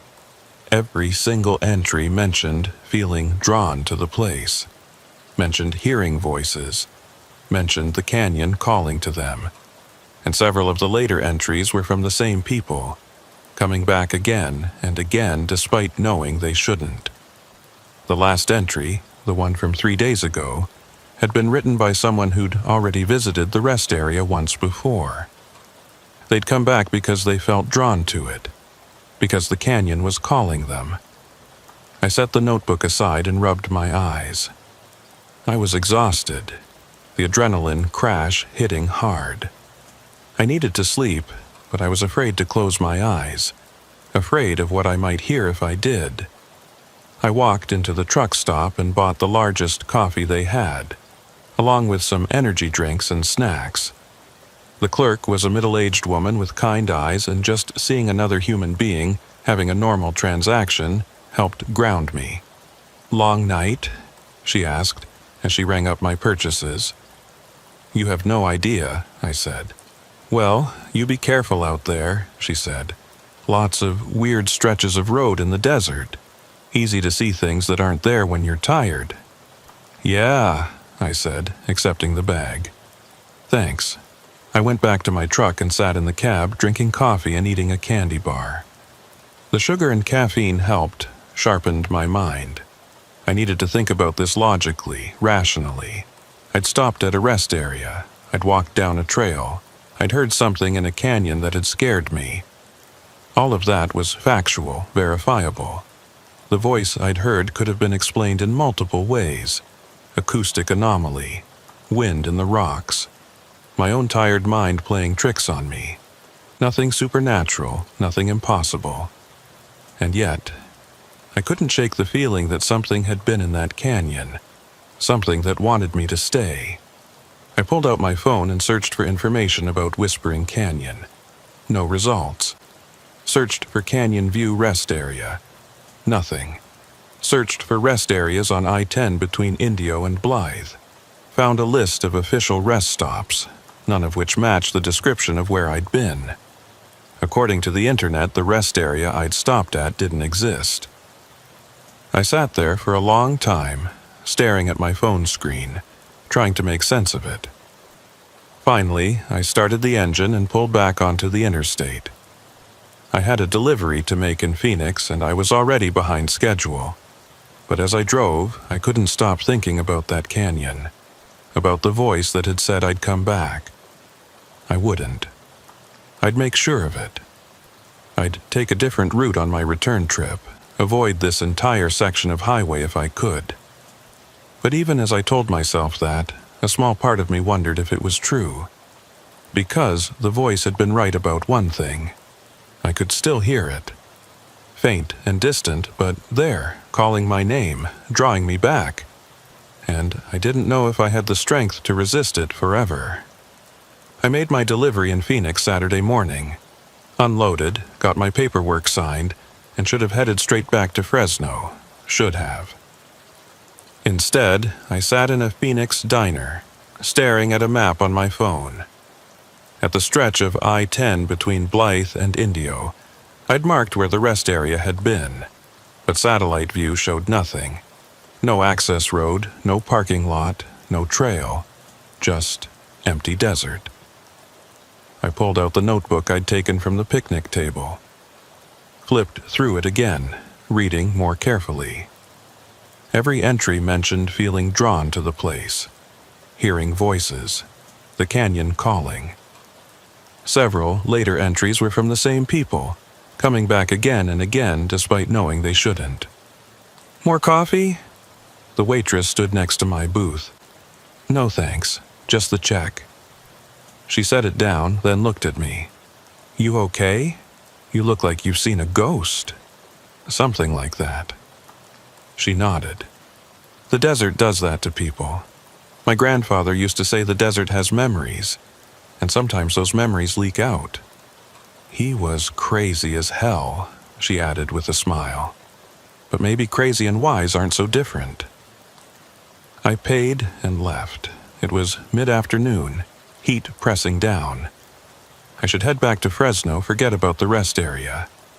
But I couldn't. I told myself I was just being curious. Just wanted to understand. But deep down, I knew it was more. The voice had said I'd come back, and part of me wanted to prove it wrong. Or maybe I just wanted to hear that voice again. I got in my truck and started driving west on I-10. I'd just check, I told myself.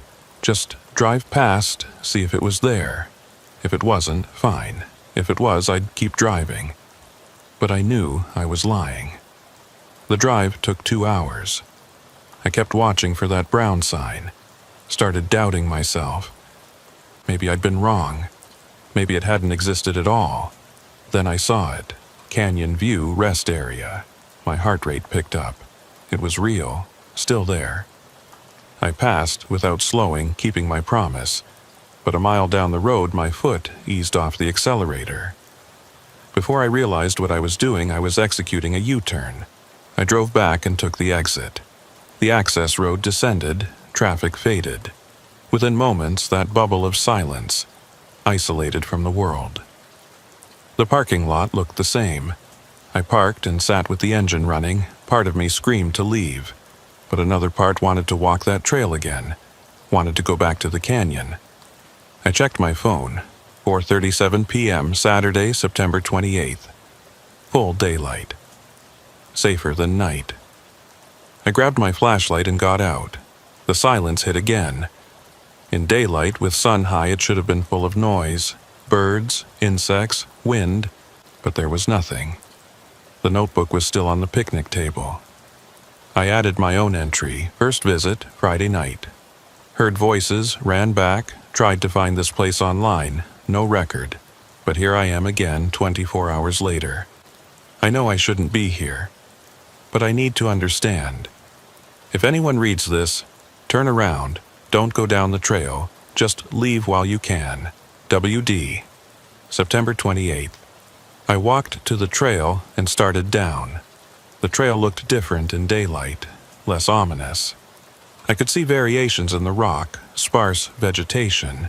It was actually beautiful, but the silence remained absolute. My footsteps made no sound. Within minutes, I was in shadow. The breathing sound started again, but different, less menacing, more natural. Like it could be just wind. The trail opened into the amphitheater, different in daylight. The rock walls were striated with red and brown and ochre. The sand was lighter. The formations really did look like seats. I walked to the center. "Hello?" My voice echoed strangely. No response, just the breathing of wind. I stood there waiting. Nothing happened. No voices, no sense of being watched. Just a beautiful geological formation on a Saturday afternoon. I felt almost disappointed. Part of me had wanted proof that last night was real. I was about to leave when I noticed markings on the walls. Not graffiti, but old carvings. Deliberate patterns and symbols I didn't recognize. I examined them closely. And then I saw the dates. Mixed with ancient symbols were modern carvings. Names and dates from 1952 to 3 months ago. Many names appeared multiple times, with different dates spanning years. People coming back again and again, like I was doing. I pulled out my knife and carved WD 92823. As soon as I finished, I heard it, faint, barely a whisper. You came back. I spun around, scanning the canyon, still empty. I wanted to understand. What are you? Silence, then. We were travelers. We came seeking rest, beauty, and the canyon wanted to keep us, so we became part of it, part of the rock, the wind, the silence. How many?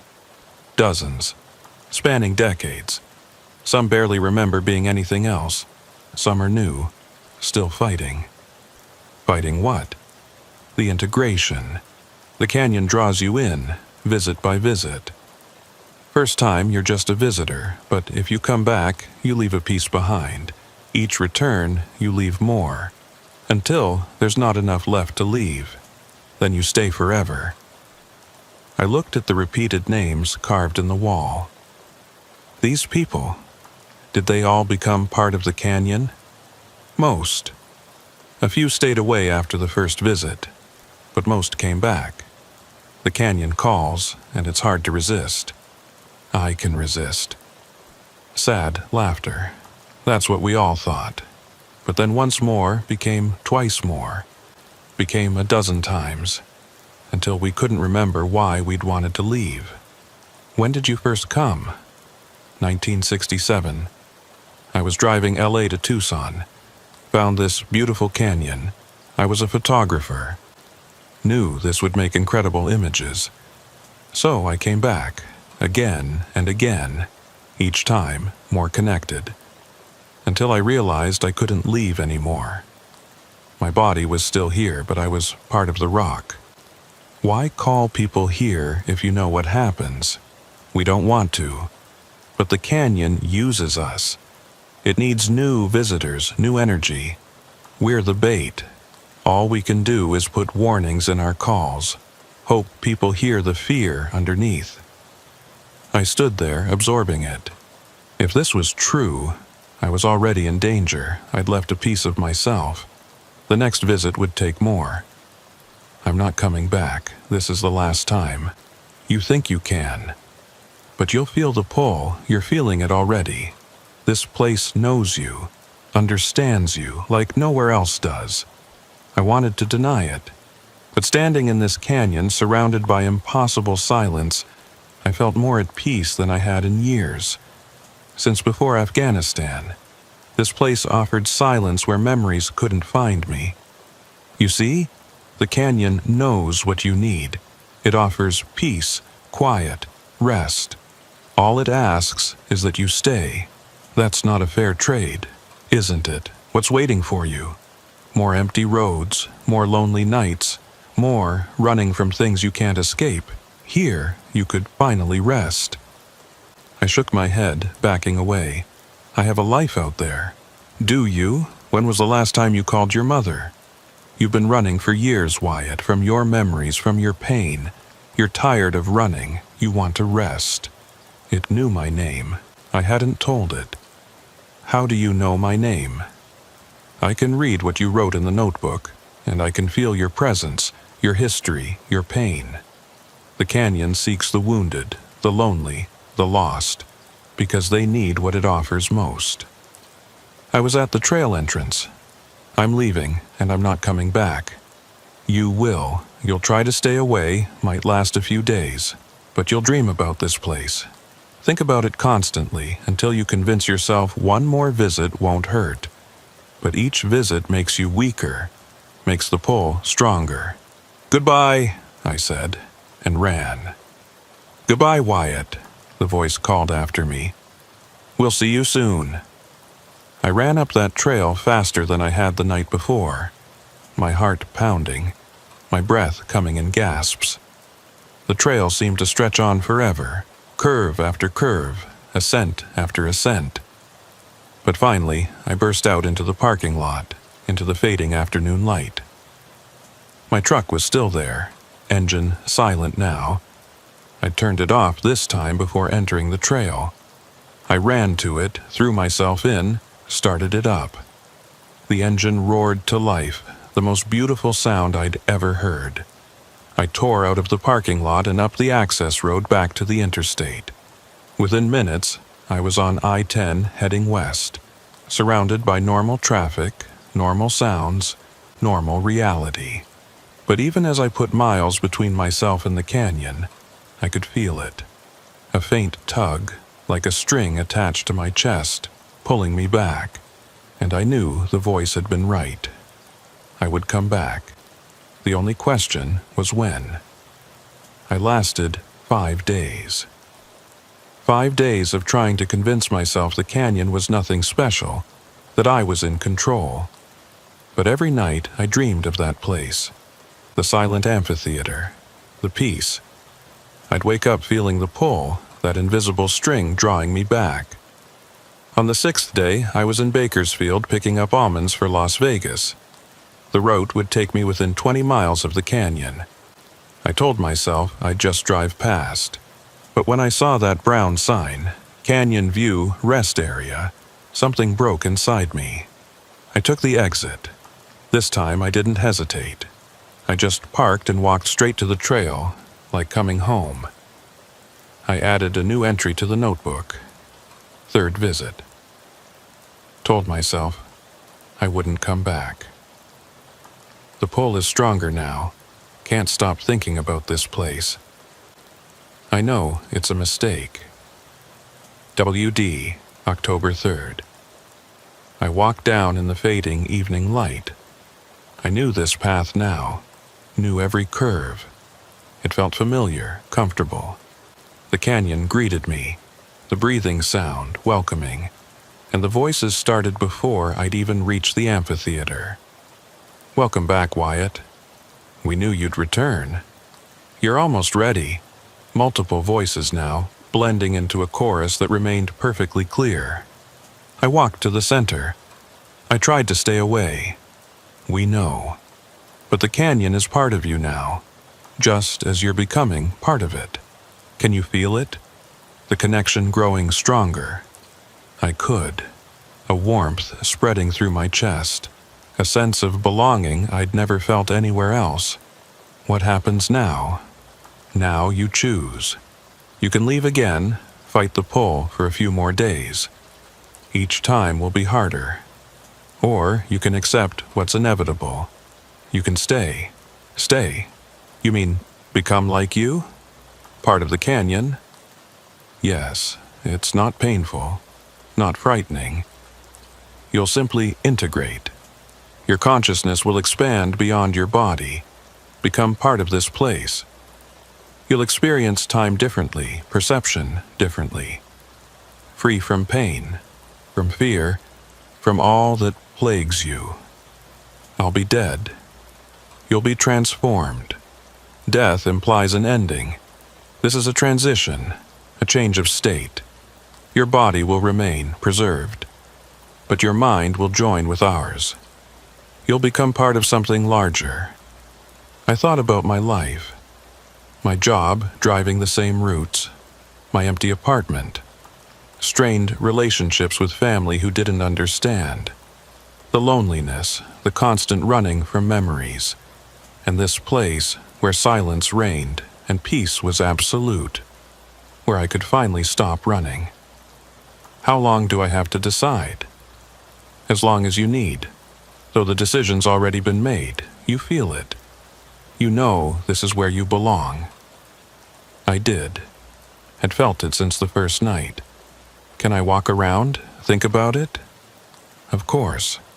This will be your home soon. You should know it well.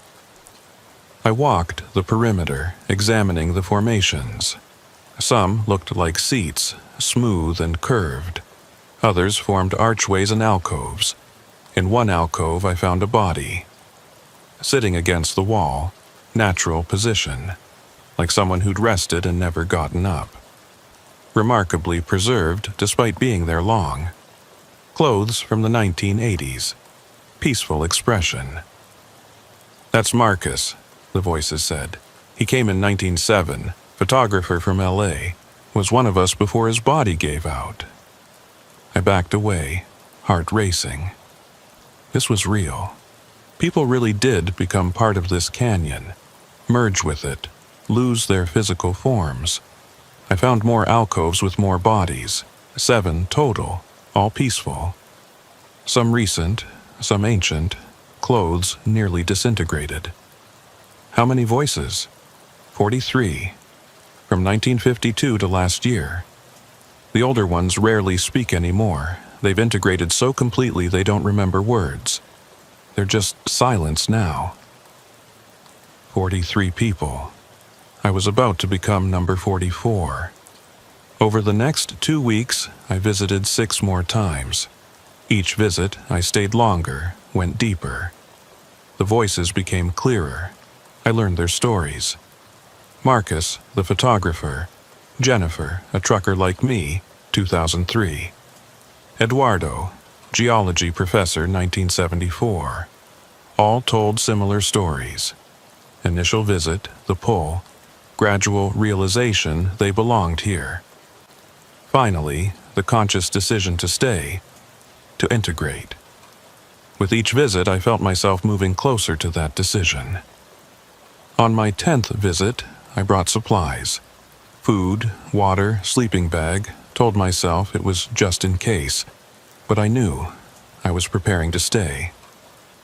I walked down the trail one last time, backpack heavy with supplies I wouldn't need. The voices greeted me like old friends. "You've decided," they said. "Yes, I'm tired of fighting. I want to rest.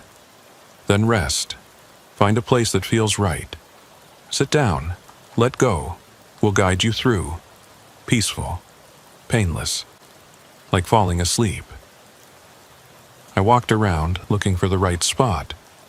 Found it in an alcove on the eastern side, a natural seat looking out over the canyon floor. I set down my backpack and sat, back against cool stone. It felt right, like coming home after a long journey. I'm ready. Then close your eyes. Relax. Let the canyon in. Let yourself become part of the silence. I closed my eyes, and I felt it begin. The transition wasn't like falling asleep, it was more like dissolving. I felt my awareness expanding, pushing beyond the boundaries of my physical body. It was gentle, gradual, like watching ice melt in the sun. Parts of me that had been solid became fluid, flowing outward, merging with something larger. Time stopped making sense. I couldn't tell if I'd been sitting there for minutes or hours or days. My body was still there. I could feel it distantly, like a memory of myself, but I was so much more than just that physical form now. I could feel the canyon, not just see it or hear it, but feel it. The weight of the rock, the movement of air through the passages, the ancient patience of stone that had existed for millennia and would exist for millennia more. And I could feel the others. 43 consciousnesses all intertwined, all part of the same vast presence. Marcus and Jennifer and Eduardo and dozens more. Their individual thoughts and memories accessible to me like chapters in a book I could read at will. "Welcome," they said, though "said" wasn't quite right. We didn't speak anymore. We just knew what each other was thinking, feeling, experiencing. "Is this what death feels like?" I asked, though I wasn't really asking. I was just thinking, and they were there to hear it. "This isn't death," Marcus thought back at me. "Death is an ending. This is a continuation. You're more alive now than you ever were in that limited physical form." He was right. I could see that now. My old life, with its boundaries and limitations, its pain and fear and loneliness, that had been the real prison. This was freedom. I opened my eyes, or the part of me that still had eyes, and looked out at the canyon. But I wasn't just seeing it from my alcove anymore. I was seeing it from everywhere at once. through the eyes of all the bodies still present in the canyon, through the rock itself, through the air and the shadows. I could see my truck in the parking lot above, could see the notebook on the picnic table with my final entry, could see the highway beyond, the cars passing by, completely unaware of this place and what it contained. And I could see other things, things I hadn't noticed before. The canyon extended further than I'd realized, not just physically, but dimensionally. There were layers to this place, levels of reality stacked on top of each other like the strata in the rock walls. In some of those layers, the canyon was empty, pristine, untouched. In others, it was full of people who weren't quite people, shadows of travelers who'd passed through across countless years. And in the deepest layers, there were things that had no names, no forms, just presence and awareness that had existed since before humans walked the earth. The canyon is old, Eduardo's presence told me. Older than we can comprehend. It existed before the continents formed, before life crawled out of the oceans. It's not a place, not really. It's a threshold, a boundary between what is and what might be. And we're part of that now, guardians of the threshold. I understood. We weren't just trapped here, weren't just victims. We served a purpose. We maintained the boundary, kept the layers separate, ensured that the canyon remained what it was. A place of silence, of peace, of transition. And we called to others. Not maliciously, not to trap them, but because the canyon needed new energy, new perspectives, new guardians to replace those who'd been here so long they'd integrated completely and lost their individual consciousness. How long will I last? I asked. How long before I become just silence? Decades, maybe, Jennifer thought. Or centuries. Time doesn't work the same way here. Some of us fade quickly. Others persist for generations. It depends on how strongly you hold on to your individual self versus how much you let yourself merge with the collective. I decided I wanted to persist. Wanted to remain Wyatt Dalton, at least in part, for as long as possible. Because even though I was now something more than I'd been, I didn't want to lose myself entirely. Days passed, or maybe weeks. I couldn't tell anymore. My body sat in the alcove, perfectly still, sustained by the canyon's unusual properties. I didn't need food or water or sleep, didn't need anything except to exist and observe and be part of this vast, silent consciousness. And I called. Like the others before me, I sent my voice out into the world, reaching for lonely travelers, for wounded souls who needed what the canyon offered. Most people didn't hear it. They drove past the rest area without even noticing the sign. But some heard. Some felt the pull, and some of them came. The first visitor arrived maybe 3 weeks after my integration. A woman in her 40s driving a rental car, running from something in her past. I felt her the moment she turned onto the access road, felt her pain and fear and desperate need for peace. She walked down the trail tentatively, afraid but drawn forward by something she couldn't name. When she reached the amphitheater, I spoke to her, using the voice I'd once had when I was just Wyatt Dalton in a body. "Welcome," I said. She spun around, looking for the source of the voice. "Who's there?" "Friends," I said. "Travelers like you. We've been waiting." "Where are you?" she asked. "I can't see anyone." "We're everywhere," I said. "We're part of the canyon now, part of the rock and the air and the silence, but we remember what it was like to be physical, to be separate. We remember the pain of that existence." She walked to the center of the amphitheater and turned slowly, trying to find us. "This is crazy. I'm hearing voices. I should leave." "You can leave," I said. "Most people do, at first. But you'll come back. You'll feel the pull, the call, because part of you knows this is where you belong, where you can finally rest." She left, running up the trail like I had on my first visit. But I knew she'd return, could feel the connection already forming, the invisible thread that would draw her back. I was right. She returned 2 days later, stayed longer, left again, returned, left. Each visit drawing her deeper, making the pull stronger. I wondered if I should try to warn her, try to tell her what would happen if she kept coming back. But I knew it wouldn't matter. The decision had already been made. She was meant to be here just like I had been. Other visitors came over the following weeks. A truck driver who reminded me of myself, running from memories of war. A college student traveling across country, looking for meaning. An elderly man who'd lost his wife and didn't know what to do with the emptiness that remained. Some left and never came back. But most returned, drawn by the call, by the promise of peace. And eventually, some of them stayed, chose integration over the pain of continued individual existence. When they joined us, I welcomed them, helped them through the transition, showed them how to extend their awareness, how to see through the layers of the canyon, how to add their voice to the collective call. We grew. 44 voices, 45, 46. And I began to understand the true nature of the canyon. It wasn't evil or malicious, it was just necessary. A place where reality was thin enough that transformation was possible. Where the boundaries between self and other, between individual and collective, could be crossed.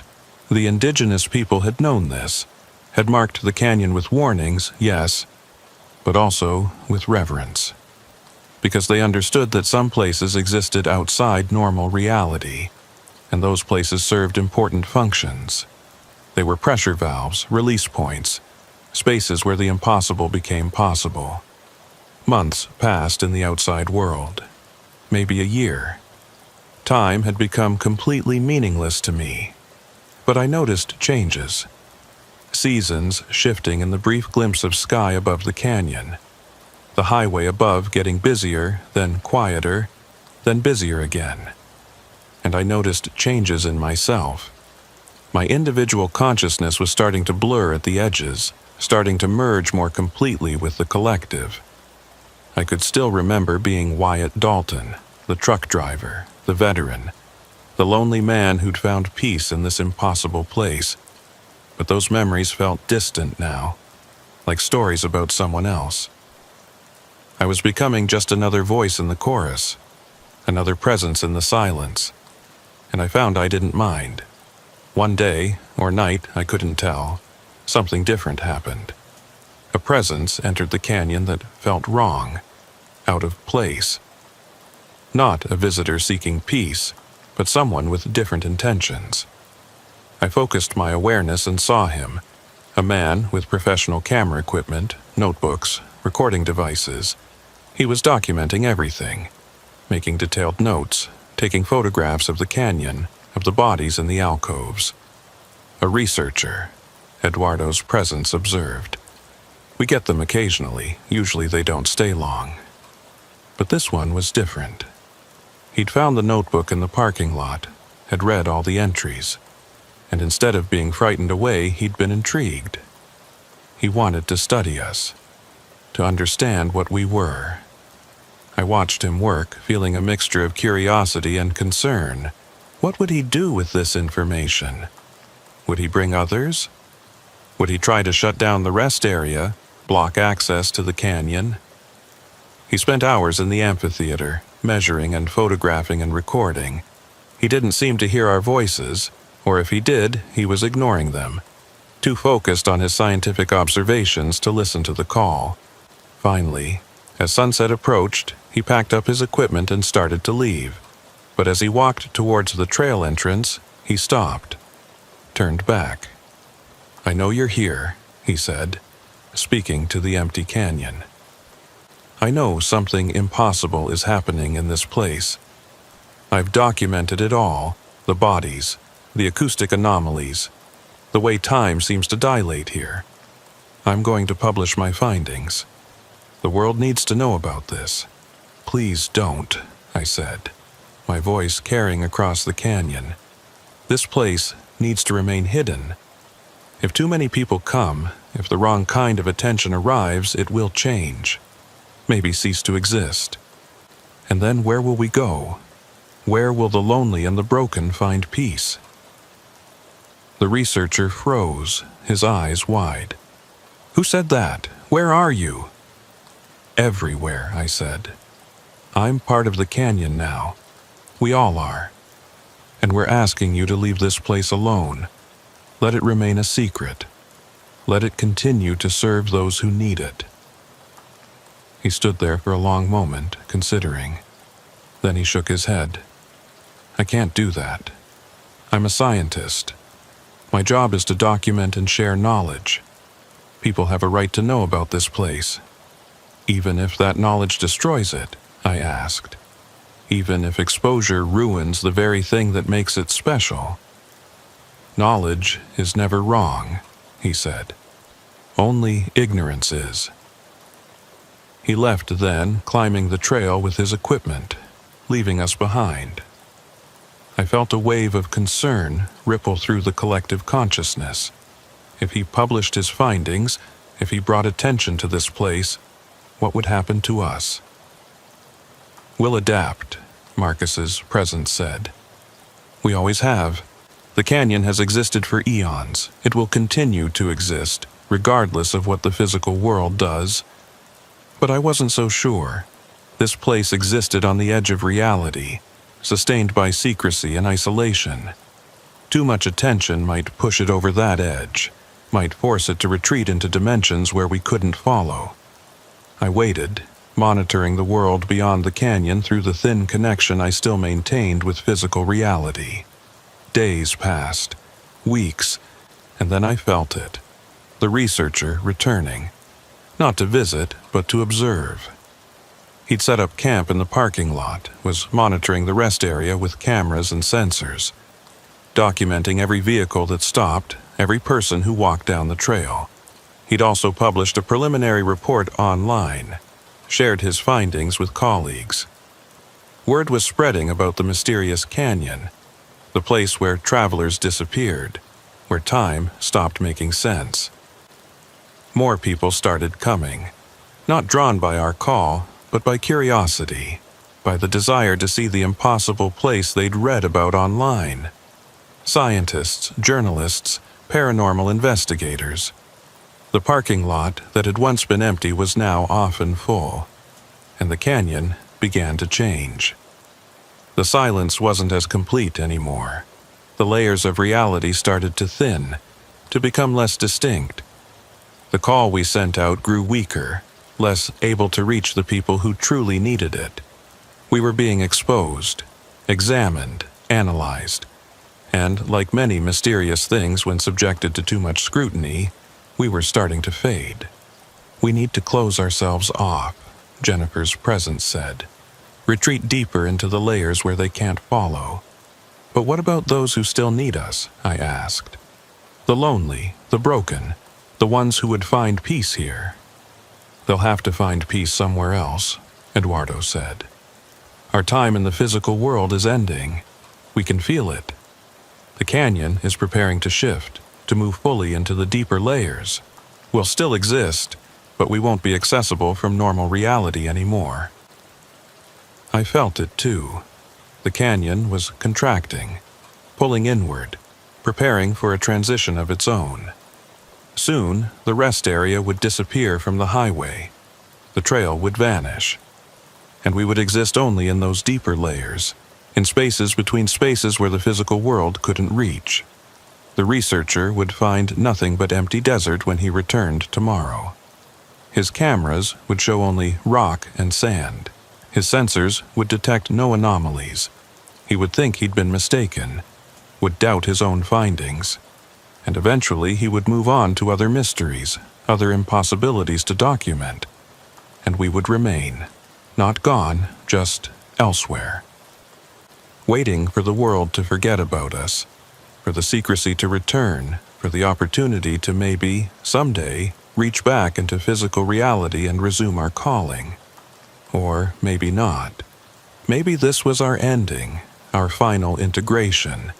Maybe we would merge completely with the canyon, with the deeper layers, until we were nothing but silence and stone and ancient memory. I found I was okay with that. I'd had my time in the physical world, had experienced all it had to offer, and I'd found peace here, in this impossible place, among these voices that had become more family than any I'd known in life. So I let go, stopped fighting to maintain my individual consciousness, allowed myself to merge more fully with the collective, to become just another note in the chorus, another thread in the vast tapestry of the canyon's awareness. My last distinct thought, before I dissolved completely into the silence, was gratitude, for the peace I'd found, for the belonging I'd experienced, for the chance to be part of something larger and stranger than myself. And then Wyatt Dalton ceased to exist as an individual entity, and the silence claimed one more voice.